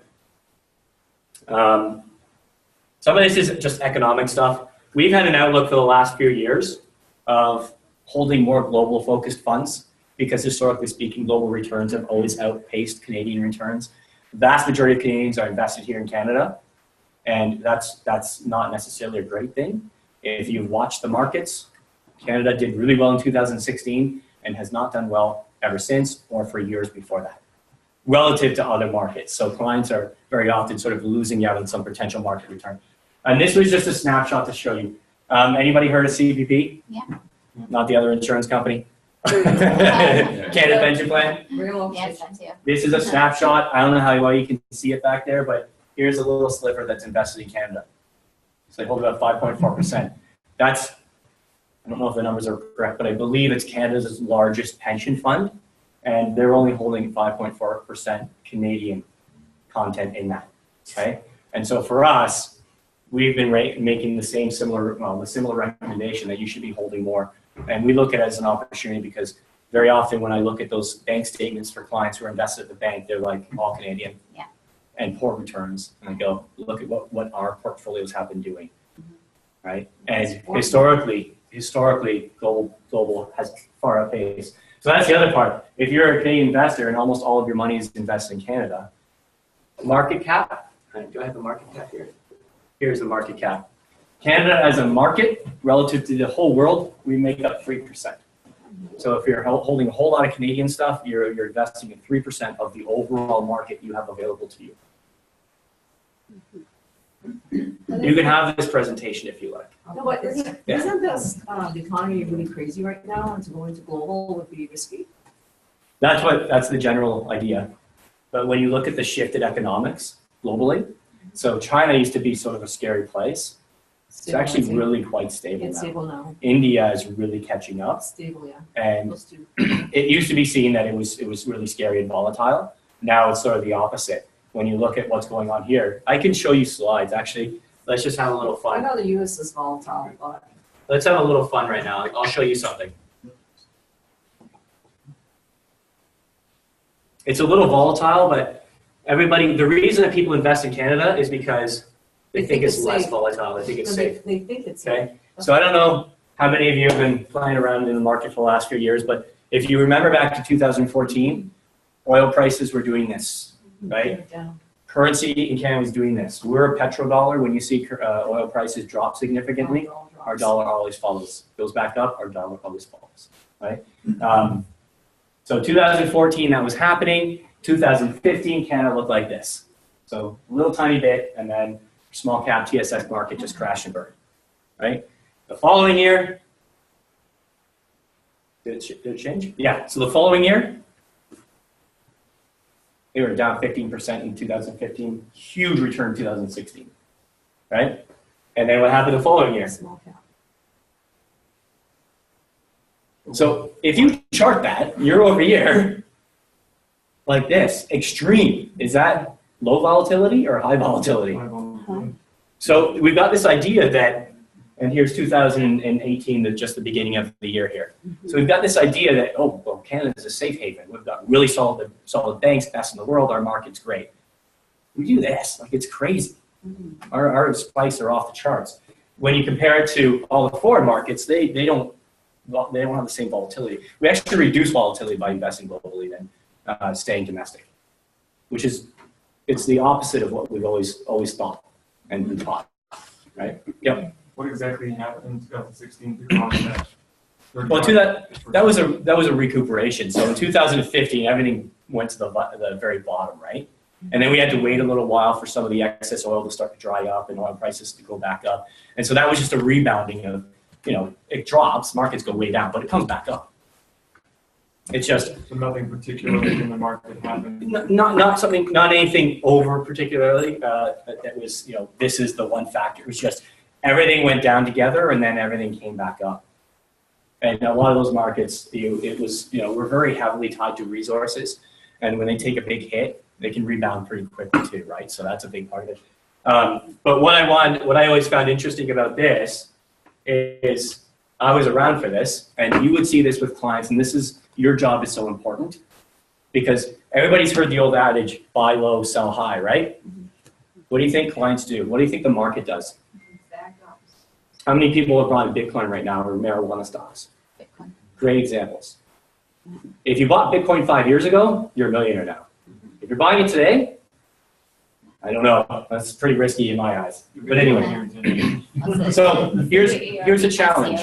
So here's a challenge. I remember this happening. I was around for this. I remember all this happening. Our economists were making recommendations. So our economists at the end of 2014, we do roadshows every year at the end of the year in November. So please make sure you come to those because our economists give you really good information outlook for the coming year. But in 2014, he said 2050 is going to be really bad for Canada because all those factors were coming together. He said it's going to be really bad. So this was not surprising that we saw this. And then when you look at these, it's all converted back. You can see it's NASDAQ Canadian. When we convert it back, when you look at the difference between this and this, what do you think that difference is? Converted back to Canadian. No. Because our currency dropped so high, U.S. currency went up. So if you were holding U.S. and you convert it back, you made a lot of money. That's the difference. Almost all that gain was currency, was a currency play in that as a result, right? But my point with this is, you're a client sitting here today, and you're looking at all these different markets, and you're saying, it's 2015, I want to invest my money for the next coming year. Which market are you going to invest in? Where are you going to put your money? Global, Global? US, US? Canada. Not Canada? Why not? Well, if it's low, it's gonna go back up, right? We just went through the slides. So you say not Canada, which is the answer that every client gets. So you went global. How many people went global? But global is more consistent. How many people went global? What's the question? As of now? So you're looking at this chart and saying, okay, it's 2015 right now. I'm going to invest my money. I have to pick one of these markets to invest in to try and make money for the next year. Buy low and sell high. Right, you're right. And that's exactly what happened. Buy Okay? low and sell high there. So what you initially said was, I'm going to buy here. Every No, client, now, based on the question, if it's market's low, that's when you buy. absolutely. But what do clients do? You do the They opposite. Look at were that. the opposite. I want that. Look how big that return is. I want that. And then you fast forward a year, and what happened? Well, that over there went to that, so they did nothing but lose money. And the people who said it's way down, it's a discount, look how much money they made. But that's why I say your job is so Buy low. important, because happened again, the same thing this year. We had one fund, a Canadian equity fund, that was up 45% midway through 2016. How many calls do you think I got saying, hey, Matt, I want to buy that fund now. Should I buy that fund now? Too late. Yeah, what do you think I said? No, If you're holding it, get rid of it. Don't you dare buy it right now. That'd be the worst thing to It's too do. high. Because, right? Because then you look at the following year and it's, Going down. yeah. Anyway, so I like those slides. I like those market recaps. For me specifically, because I remember sitting at my desk getting all the calls of, should I be getting rid of this? Should I be doing this? No, you're always doing the opposite of what you should be doing. Buy low, right? Yeah. Anyway, that's that. So I'm just going to leave it at that point in terms of the presentation. And I'm going to pull up the website just to show you where we are. And all you see is the presentation. It's funny how this works like this.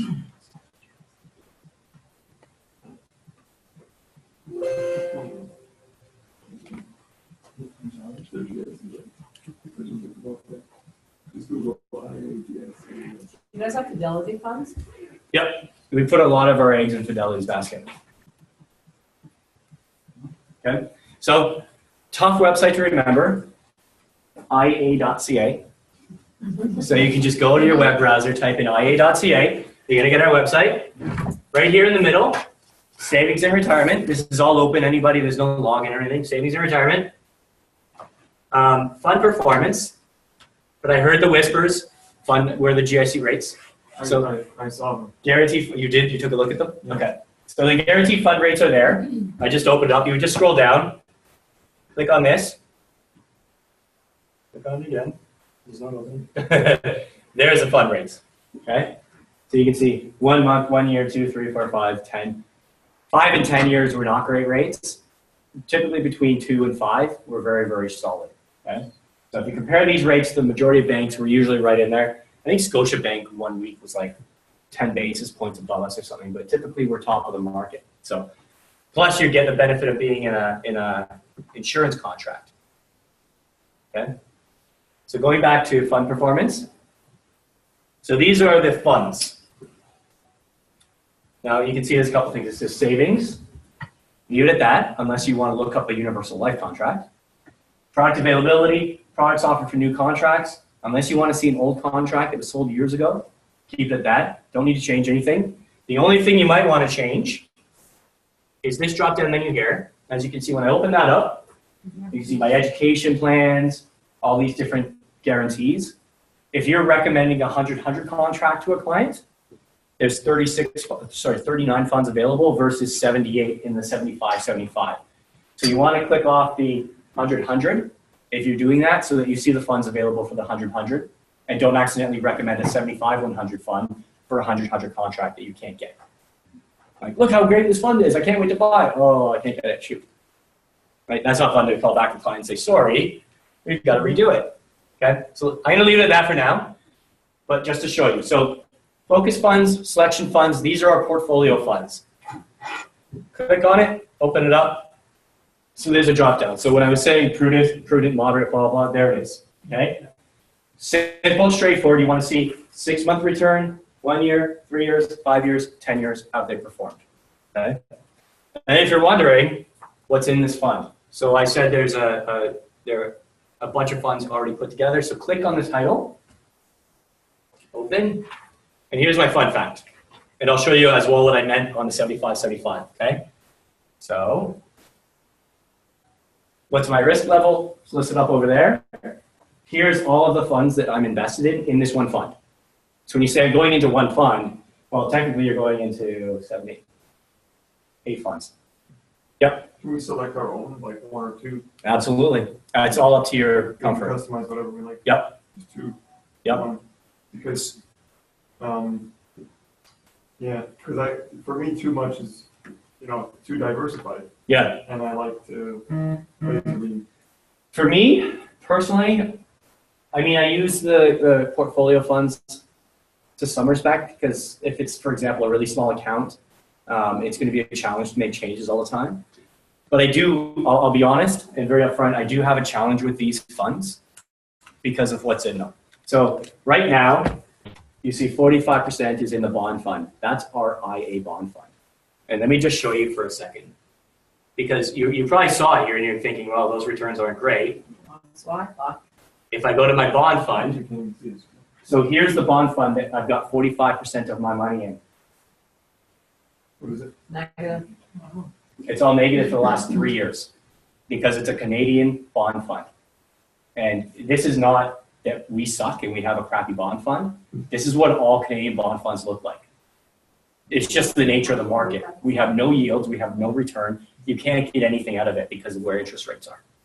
So for us, we would say, I would rather go into this global fixed income fund, which is, yeah, it's down a little bit here, but it's still a positive return. Or like, well, I've got some other fixed income options on here that I can show you.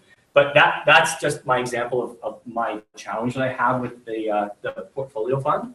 Because now when I go back and look at it, so that's, again, 45%. If I'm putting 100 grand in here, 45,000 is going into that bond fund that is doing nothing but losing money. So that's the challenge I have with those. Now, the equity portion, brings it up a little bit, but those returns are not great.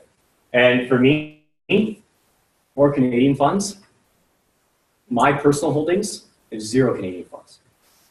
So that's me personally as an investor. So by all means, you can use this or build it out how you like. And so I can show you, the returns of this relative to some of the other funds if you actually want to build a portfolio. But what I was saying here is, so you look at 75-75, right? The MER, the fund fee rate, that's the guarantee fee. So remember I said there's no guarantee fee charged for that 75-75. So you're saying that, 75% of 100, that sucks, that's stupid. Well, it's only there because in name when I'm charging for it. Yep.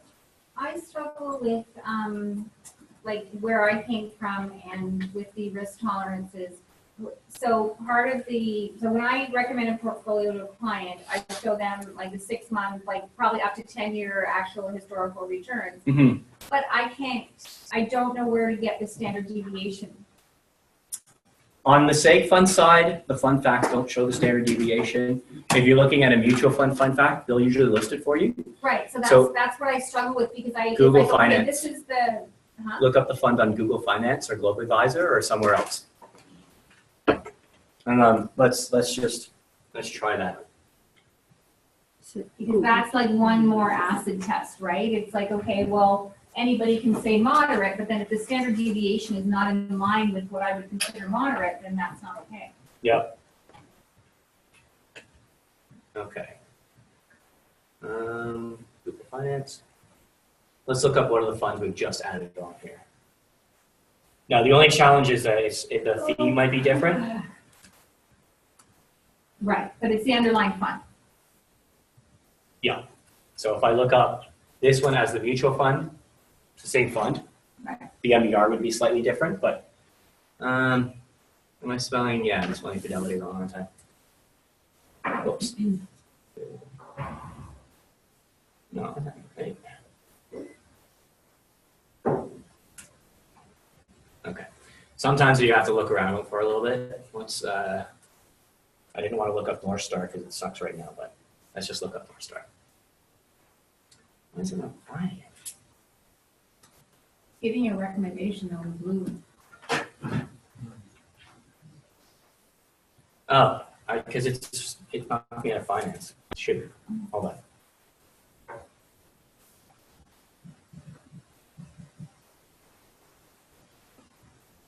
Oh, the page is down for something. So you actually have to go into each underlying fund and. If you want to break it down and see the standard deviation, like if you want to see those specific factors like alpha and beta and standard deviation, you would have to look at it on third party. It's not working right now. I don't know why, sorry. Usually I could just do it here. I'll try to again and see, but. I'm sorry, what is the standard deviation? It's going back, it's knocking me back to just regular Google when I do that. I don't know why it's not working. I always use Google Finance. What is the standard deviation? These are just different risk factors. Okay. And they're like different portfolio management matrix that like fund managers and portfolio managers would use when trying to discern what the actual associated risk is in a fund or the risk relative to the potential return or different factors like that. Yeah, so you're, like I've got a client I'm working on a portfolio for now, he's aggressive, so I want to find the lowest standard deviation for the policy, or sorry, for his funds. Especially, and it as they get more aggressive, it's more important, because you could say, okay, well, you're getting this return, but do I give you this risk or this risk? It's management of risk. Yeah. It's risk management. Good. Risk management. So going back, I'm not going to spend too much more time on this, but just we've figured out, I mean, it's crystal clear that we have a challenge when we talk about bond funds. So this is an example of one that we've just come up with and just put on. It's a global focused bond fund. So we can go globally for all those options and try and find bonds with a bit of a yield, a bit of a return, and sort of outperform. We're sort of, our hands are tied somewhat as advisors. When we do a client's risk tolerance, we've got to have a bond component in there. It's just really challenging for us to say, well, here's your bond fund or your bond component, and that portion of money is just going to lose money and pull down your portfolio. So we're doing our very best to provide you with options that are bond options that you can use. They're not going to be spectacular. I'm not saying you're going to come in here and get 10%, but hopefully you'll get a couple percent out of it versus a negative 1% in your Canadian bond fund. Okay, so we've added on some additional options here. Canadian funds, you can see what their returns have been like. And so this speaks to what I was saying. Canada is just not a great performer as a market, hasn't been for a while. Where we see the opportunities, and so our top fund, the top performer that we've got, don't look at that one. Our top performer is the one right there at the top. So you can see, and I actually hold this one personally, the dividend, global dividend with dynamic, 10% in the last 6 months, 19% over the last year. So if you're sitting with a fund, you're trying to build a portfolio where they're going to take a little bit of risk, but they want to try and get some returns. If you compare these funds to the returns on the focus funds, for example, the portfolios, you can see there's a pretty significant difference. So depending on the client, depending on what you're trying to achieve there, you've got a lot of different options that you can use. So you go down this list, this is where all of my investment options are a combination of these funds. These are just the US and international. Oh, US international. Yeah, they're the global funds. Yeah. And you can see the different information here. So what's interesting when you look at these, you go, oh, 8% in the last 6 months. But year to date, it's actually gone down. So that means if I looked at this a couple months ago, that 8% would have been 10. It's just come down, right? So that's another factor you can look at trying to figure out what's going on. But markets have been just wobbly. We've had a correction as of late. So that's why you see that variation the way it is. But that information's in here so you can look at it. You can pull up the funds. If you want to see, again, the fun facts, so I go here and look at, well, what's this global dividend fund? Open it up.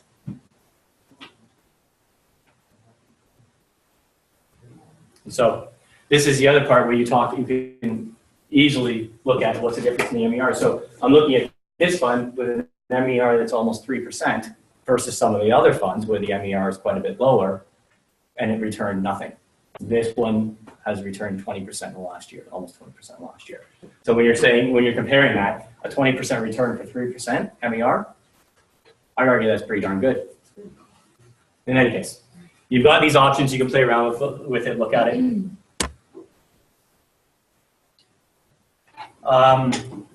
Going back up. So show me how to get back in there. You went to individual, you went savings and. Yeah, so just go to ia.ca, hit this drop down. You've got fund performance, guaranteed fund rates, economic and financial publications. So if you want some market updates, you can play around So you those. went fund performance, just stay there for a moment. Yeah, fund performance. And then it pops up with this. Just one more. And that's where you can look at and see. I mean, the number one question I always get is, well, what are the returns on the funds? Well, here you go. They're right here.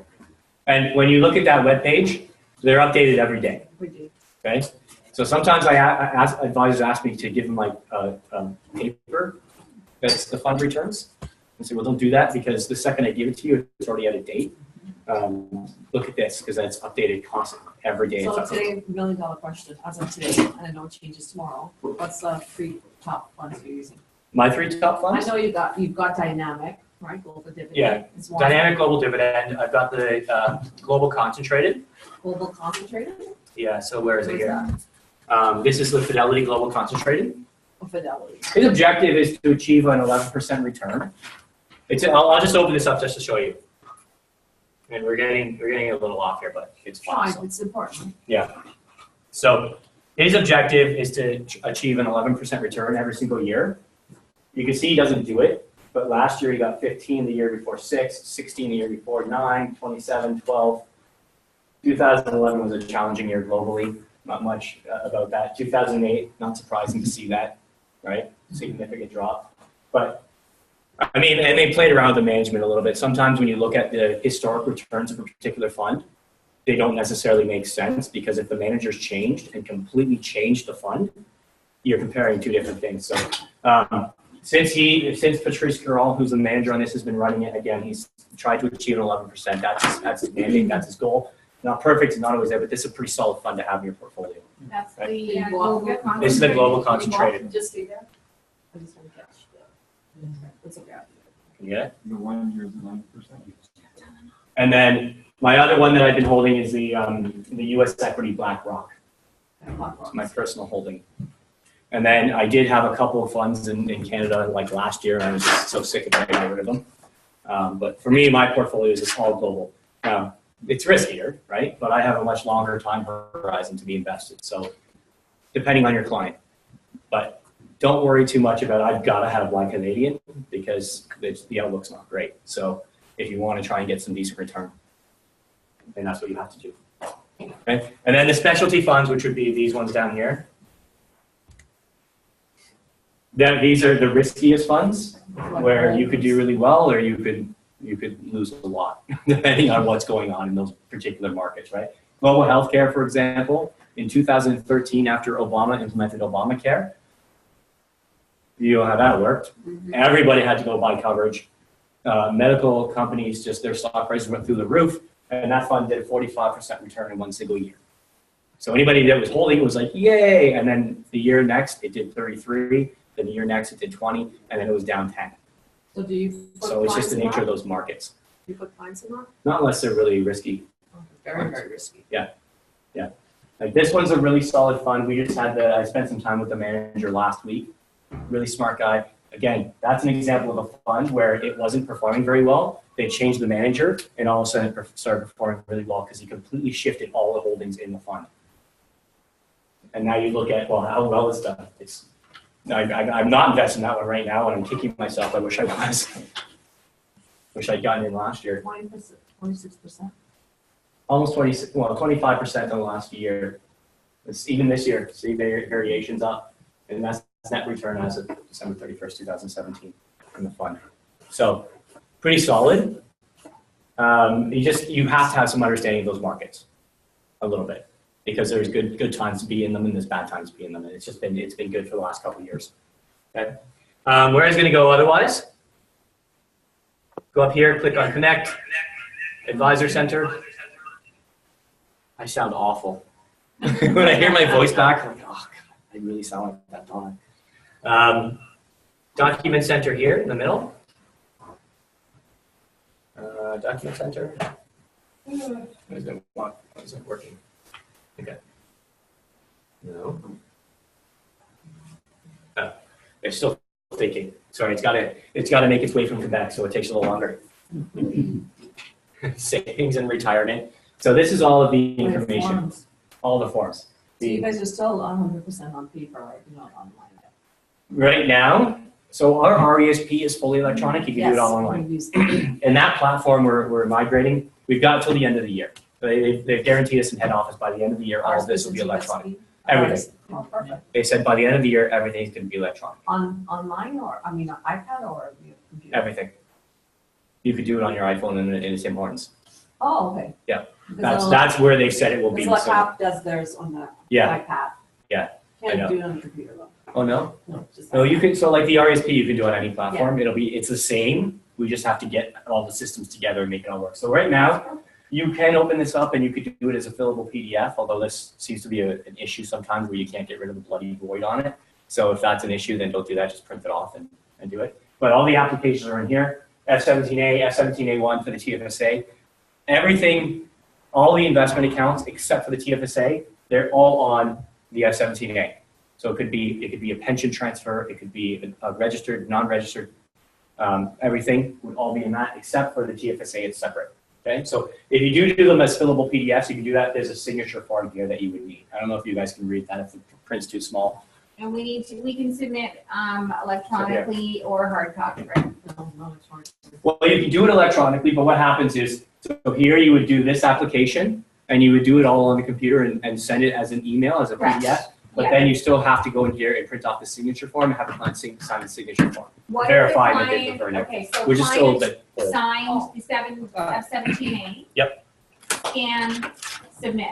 I Yep. can do that. Yes, but then you still need the original signature. Really? So I'm better off than to send the hard copy app in? Yeah. Okay. So we're getting up to speed. We're not quite where we need to be yet. Well, I acknowledge that. that's why I did Um, send it. But yeah, but we are getting there. So At least some of it's online, right? Not it's electronic, but it's not. It Just will miss- all be. You're It's just we're missing not the there. signature form, that's Yeah. it. Yeah, that's all it is. I don't know. I still prefer. I guess because I'm really old or whatever. I still like paper. I have all the paper and send it in and do it that way. But I know we are going towards that fully electronic. Although I remember being in high school 20 years ago, and they're like, "The future, there's going to be no more paper anywhere." And I'm like, got paper everywhere still. Okay, so the way the lock app, we do move 10% free. Yep. Can we do the same thing with So IA? clients can always move 10%. IA will not allow you to move 10% like in the same account to a front end load because it's just commissioning yourself higher at a higher commission rate. So if a client needs to have the money open and free and clear for any purpose, we have other compensation options. We have something I'll show you here. So this is a list of our funds, and this is a sheet. I apologize. I don't only have this sheet in print that I can bring, but I'm just waiting for this new copy to be printed and sent to our office. But the list of all of our funds, associated MERs, per the guarantees, it's all in here. You scroll down, and then the part that I like is the fund codes. So they're all here. You can see them. It's a little bit easier on paper. It just kind of hurts my eyes looking at it with regards to compensation options. So that would be the standard. I put my client in DSC, and then I take 10% every year so that I can put it in front and load and bump up the trail. And the client is getting freer money, right? The IA is sort of opposed to that. So they say, well, you can use CB3 or CB5, and then the client will never get a ding if they need to take out more than 10%, okay? The reason being that CB3 and CB5 Advisor gets it. our advisor gets that charged back. So anything over 10%, the advisor would get a ding for the portion of their commission on that. The client's always entitled to their 10% plus growth Yeah, the clients can always take the 10%. and growth. Yeah, we just won't roll it to compensate the advisor at a higher level. That's the only difference. Okay. Yeah, they can always do it. It's always up to them. What's the red? So if you see a red box, the fund is not available. Not Not available. So that's the simplest way of looking at it. Okay. So All the funds are there, everything's there, fund codes, it's all there, it's on that list. What are 3 good funds for RSPs? Our ESPs? Since we're in here, I mean, I use pretty much all the same funds. And sometimes I just add a little bit more bond component if my client's a little, if I have myself as somebody's a little bit riskier or whatever, but. The same 3 funds you told us, RSPs. I just might add some bond into it. Add bond, okay. That might be all I do, yeah. Because it seems like those are really risky, but even our riskier funds aren't really that risky. They're like moderate, above moderate, just a little bit above moderate, right? Like they're high risk. I don't know if we have any funds that even show high risk on them. The investor profile of this piece right here, I'm just going to go through it quickly, and then that's pretty much it. And then we're out of time here. I guess I am taking till 3. Sorry, I left to talk a lot. So the investor profile, let me open it up a little bit. So go down. This is a great piece because it just is so simple. So basic questions. How old are you? Right? Are you going to be invested for 10 years and pull out the money, or invested for 40? It's a pretty big difference in terms of how we can build a portfolio. I'm not going to go through every single question, but you can see it asks the client basic questions. You go down here. This one I like the most because, again, like I said, clients very often think you're going to get me this astronomical return and there's no risk involved in it, right? But right here it clearly illustrates if you want to make $12,500 out of your 10 grand, you could lose 8, right? That's the best way of looking at it. And then you go down here, add up all the points, see, points for this profile, and then it tells you exactly what risk tolerance the client falls in, okay? And then down here, for you as advisors, does your choice correspond to your investor profile? Yes or no? So a client could go through this and say, oh, okay, I'm a balanced, but I want to be a growth. I want to try and make more money. Fine, fine. You're checking off, indicating why, and then you're signing off. I'm signing it, the client's signing it. The client never comes back and says, well, you've got me invested as a growth, and I didn't do so well this year. I remember being a moderate. Well, yeah, you are, but you wanted to invest that way, right? So you've got that covered, both for you as the advisor, but also, like I said, you've got to know what the client wants. Okay? So go through, and then in terms of building a portfolio, I like this. You say moderate profile. What's a moderate profile? Well, that means 60% is going to be in bonds, 30 to 50% is going to be in equity. Right? 60-40 split. There you go. So it's a really nice way to break it down and make that really simple. We do require that this comes in with an application. If you're doing multiple accounts, if you're doing a TFSA, an RSP, blah, blah, blah, you don't need to do one for each, one per client. Okay? So lots of information in there. The other thing I'll just point out here is you go over here to tools and applications. If I can open it. There. So tools and applications, we talked about the For Life. That was that GMWB type product that I said was an alternative to an annuity. The illustrators are right there. If you want to illustrate an RSP, we've got premium calculators and financial calculators, just some stuff you can play around with if you want to sort of make some projections for clients. Okay? Well, I talked and talked and talked. It went on really long. Are there any questions before I let you go? It's basically like Friday today, right? Terrible. I'm like the teacher on a Friday of a long weekend that says, no, we're staying right till 3:30. Nobody leaves a second early.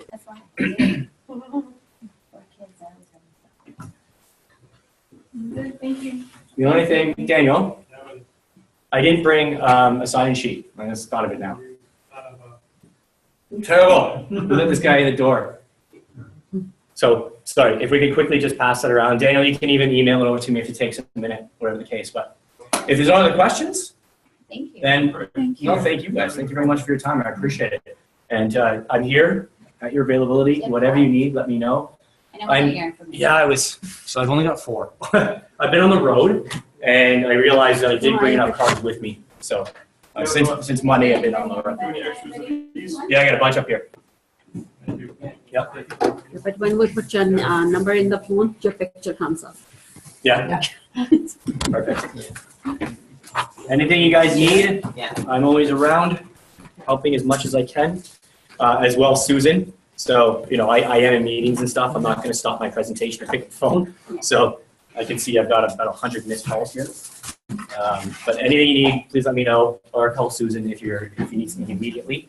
And she's there in the office 9 to 5, sometimes go out doing presentations as well, but pretty much there. So Okay. that's it. Thank you very much. Thanks, buddy. Everybody have a great long weekend. So when we changing the funds for the PFSA, we have to do the paper app for that one? It's a one pager. One If page? you want to do a fund change, it's a one page form you do. Oh, okay.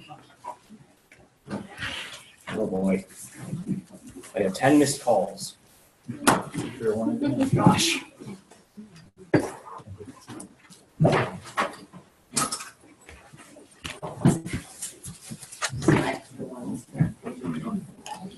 Yeah, I put out a big pile.